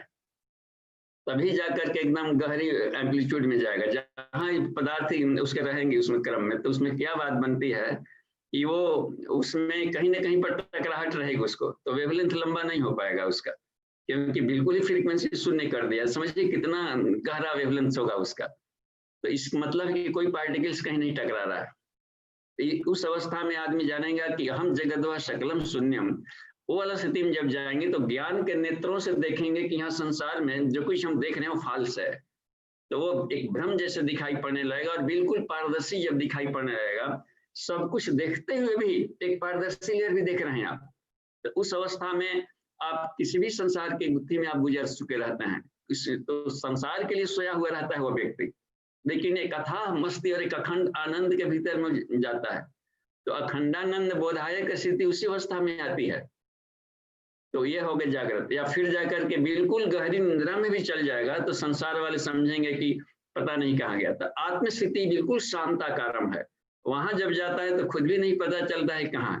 और यदि बुद्धि काम भी कर रही है तो संसार को ये देखता है, स्वप्न देखेगा, तो उस हालत में भी उसको कहीं भी कोई रुकावट नहीं आती है। तो ये अवस्था उसे आ सकती है। तो सबीज निर्बीज दोनों उसको हम लोग मान सकते हैं। तो वो शब्दावलियां थोड़ा ऐसा है कि आज के साइंस वालों के पकड़ में नहीं आती आज के बच्चों को, कि क्या सविकल्प क्या निर्विकल्प क्या सबीज क्या। इसलिए नए टेक्नोलॉजी को भी लेकर चलना पड़ेगा हमें, कि बोलचाल की भाषा में कैसे समझा जा सकता है इस बात को। जी धन्यवाद। ये प्रैक्टिकल। इसमें एक और प्रश्न है नागेंद्र बाबू जी का, कि नींद की अचानक वृद्धि का क्या कारण हो सकता है? किसमें? नींद की अचानक वृद्धि का क्या कारण हो सकता है? देखिए इसमें नींद की वृद्धि में एक तो भोजन यदि आदमी कर ले, कार्बोहाइड्रेट आप ले लेंगे खाना में, चावल वगैरह ऐसा जिसमें कि कार्बोहाइड्रेट की मात्रा अधिक है, तो कार्बोहाइड्रेट कंबशन करेगा, टूटेगा तो नशा करेगा। इसलिए होता नहीं कि पेट भइल भारी अब कहे व्यापारी, मतलब सोना है। देखिए वो बाध्य कर देगा आपको सोने के लिए, एक नशा लाता है भोजन। तो भोजन के बाद तुरंत आदमी को रेस्ट लेने का मन करता है। तो अब रेस्ट लेने के इसलिए कह दिया कि खाना खाए तो ऑफिस के लिए तुरंत मत दौड़ जाए, क्योंकि फिर जाकर एसिडिटी और गैस्ट्रिक वगैरह भी बढ़ सकता है। थोड़ा सा बाएं करवट कुछ देर लेट लें, 5-10 मिनट, उसके बाद आप नॉर्मल हो लें, ताकि शरीर का भी एक सिस्टम अपने आप में काम कर लेगा, अमलगेशन बनने लगेगा और काई बनने लगेगा पेट, और एक सिस्टम पर चल पड़ेगा। और एक आध बार एयर भी है तो अपान में क्लियर होकर के बिल्कुल फिर आपको दिक्कत नहीं आएगी। तो एक तो आता है कि जो हमारे टूटते हैं जब भोजन, तो वो नशा करता है, कंबशन प्रणाली छूले, मेटाबॉलिक क्रियाएं शुरू हो जाती है। और दूसरा रहता है ये कि थकावट भी हो जाए, आंखों से अधिक काम लेंगे। देखिए बॉडी से हम चाहे फिजिकल हो या मेंटल हो, ओवरलोड न दें, शरीर के टिश्यूज टूटते हैं, थकावट आ जाएगी। तो थकावट जब आएगी तो खुद मांगेगा खाना खाए हो ना खाए हो, क्योंकि वो नेचर की व्यवस्था है कि उसको डार्क में ले जाएगा। हमको भले चिंता ना हो बॉडी का, लेकिन ईश्वर को है, क्योंकि उनको भी काम लेना इससे। इसलिए जब भी निद्रा आती है तो उस समय हम ड्राइविंग वगैरह सब बंद करके थोड़ा रेस्ट लेना ठीक रहता है। तो वो मांग करता है कि काफी हमने काम कर लिया है शरीर से, तो थक करके भी स्लीपिंग मोड में जाना चाहता है, मेंटल भी थक करके जाना चाहेगा। इस तरीके से बात आती है। या फिर जाकर के मान ली कहीं हम लोग प्रवचन सुन रहे हैं, कथा में, सत्संग में, और कुछ ऐसी बातें चल रही है कि लग रहा है कि कुछ अच्छा महात्मा जी बोल रहे हैं, लेकिन अपने दिमाग से ऊपर ऊपर छाल करके जा रहा है। तो क्या करता है कि सुमेन सिरीज क्या करेगा कि आपको वहां पर डोमिनेंट बना देगा, ताकि डिस्टर्ब भी ना होने दें और आपके आजू बाजू वालों को प्रवाह दिक्कत ना पड़े। आपके अवचेतन मन में टेप होते रहता है, इसलिए वहां पर सोना भी घातक नहीं है। तो कभी न कभी उसको याद आ जाएगा। जैसे घर में पड़ा हुआ शिशु देखिए, अवचेतन मन में टेप कर लिया और अभिमन्यु को ये मालूम हो गया कि सब हमने पढ़ लिया है, लेकिन समय पड़ने पर उभर के आ सकता है। तो यह रह गई बात कि उस अवस्था में भी दिमाग को काफी देखते हैं, कुछ लोग बच्चे बोलते हैं जब हम पढ़ने बैठते हैं तो नींद आती है, तो आप देखिए उसको खेल के कह दीजिए ना उसका मनपसंद चीज, अच्छा ये वाला करिए तो एकदम आंख बकर बकर करके बिल्कुल सब पढ़ने लगेगा। तो इंटरेस्ट न मिलना और उसके साथ में ऊपर ना जाना, बाकी सब लोग इंटरेस्ट ले रहे हैं, तो उसके फ्लो जो होते हैं ना, वो जिसको अल्फा उसको भी कहते हैं अल्फा स्टेट, तो अल्फा स्टेट का जो चलते रहता है सत्संग और गीता पर चल रहा है कुछ वैसा जो कि औपनिषदिक हो और एक फ्लो लयात्मक चलते रहता है, तो उस समय भी वो नींद लाएगा, आपको उसी में झुमा करके रेस्ट देगा, या फिर अवेयर होकर के मजा लेंगे, या फिर सो जाएंगे यदि पकड़ में नहीं आ रहा है। तो इन सब कुछ अवस्थाएं हैं नींद के लिए बाध्य करती हैं। तो मुझे गुरुदेव की एक बात बहुत मजा, कभी कभी इतना हंसमुख जैसे बोल देते हैं, कहा कि नींद भाग्यशालियों का आती। कितने लोग दवाइयां ले रहे हैं, कर रहे हैं, तो नींद आ रही है तो समझिए कि हम भी भाग्यशालियों में से हैं। बस खुश हर हाल मस्त रहना है, और इन अवस्थाओं में आती है तो अच्छा, ड्यूटी भी है, करना भी है, जाना भी है, तो ड्राइवर को चलाना भी है, वहां भी पहुंचना है, तो देखिए उतरते हैं, आंख में पानी लेते हैं, थोड़ा सा कूलनेस देते हैं उसको, ठंडा, या धूप में चल रहे हैं तो गोगल पहन ले, थोड़ा सा कूल रेडिएशन जाएगा तो उसको नींद कुछ भागेगा। और तुरंत पानी करता है क्या कि तुरंत ताजगी दे देता है, छींटा ला जाता ही आप देखेंगे कि हो जाता है। तो इसमें अपने आप को बना सकते हैं, या चाय भी नींद को भागाता है, जो रात भर जगना होता है देखिए बार बार चाय ले लेते हैं। तो इस तरीके से कुछ भगाने का लेकिन उपाय का एक और बात है, जैसे ब्रेन में पिनियल ग्लैंड है, आप मेलाटोनिन निकालना शुरू कर देता है, तो उस हालत में आपको एक अच्छी सी निद्रा का एक क्लाइमेट बनाने लगता है, एक एटमॉस्फेयर बनाने लगता है, तो वो भी बढ़िया से फंक्शन करे तो जब चाहे तब नींद ला सकते हैं। एक फायदा ये है कि मेडिटेशन में कोई चाहे कि जब हम निद्रा में जाएं तो जा सकता है साधक, तो वो एक बात है। तो जी ठीक है, धन्यवाद, चलिए आगे बढ़ते हैं। जी बाबूजी, अभी समय भी हो गया है, तभी कोई प्रश्न भी नहीं है। हाँ शांति तो पर जी आज की कक्षा को यहीं पर समाप्त किया जाए। बहुत बहुत धन्यवाद बाबूजी, सभी पार्टिसिपेंट्स को बहुत बहुत धन्यवाद। आइए शांति पाठ करें। ओम शांति शांति शांति। परम पूज्य गुरुदेव वंदनीय माता जी को नमन। आप सभी को बहुत बहुत धन्यवाद।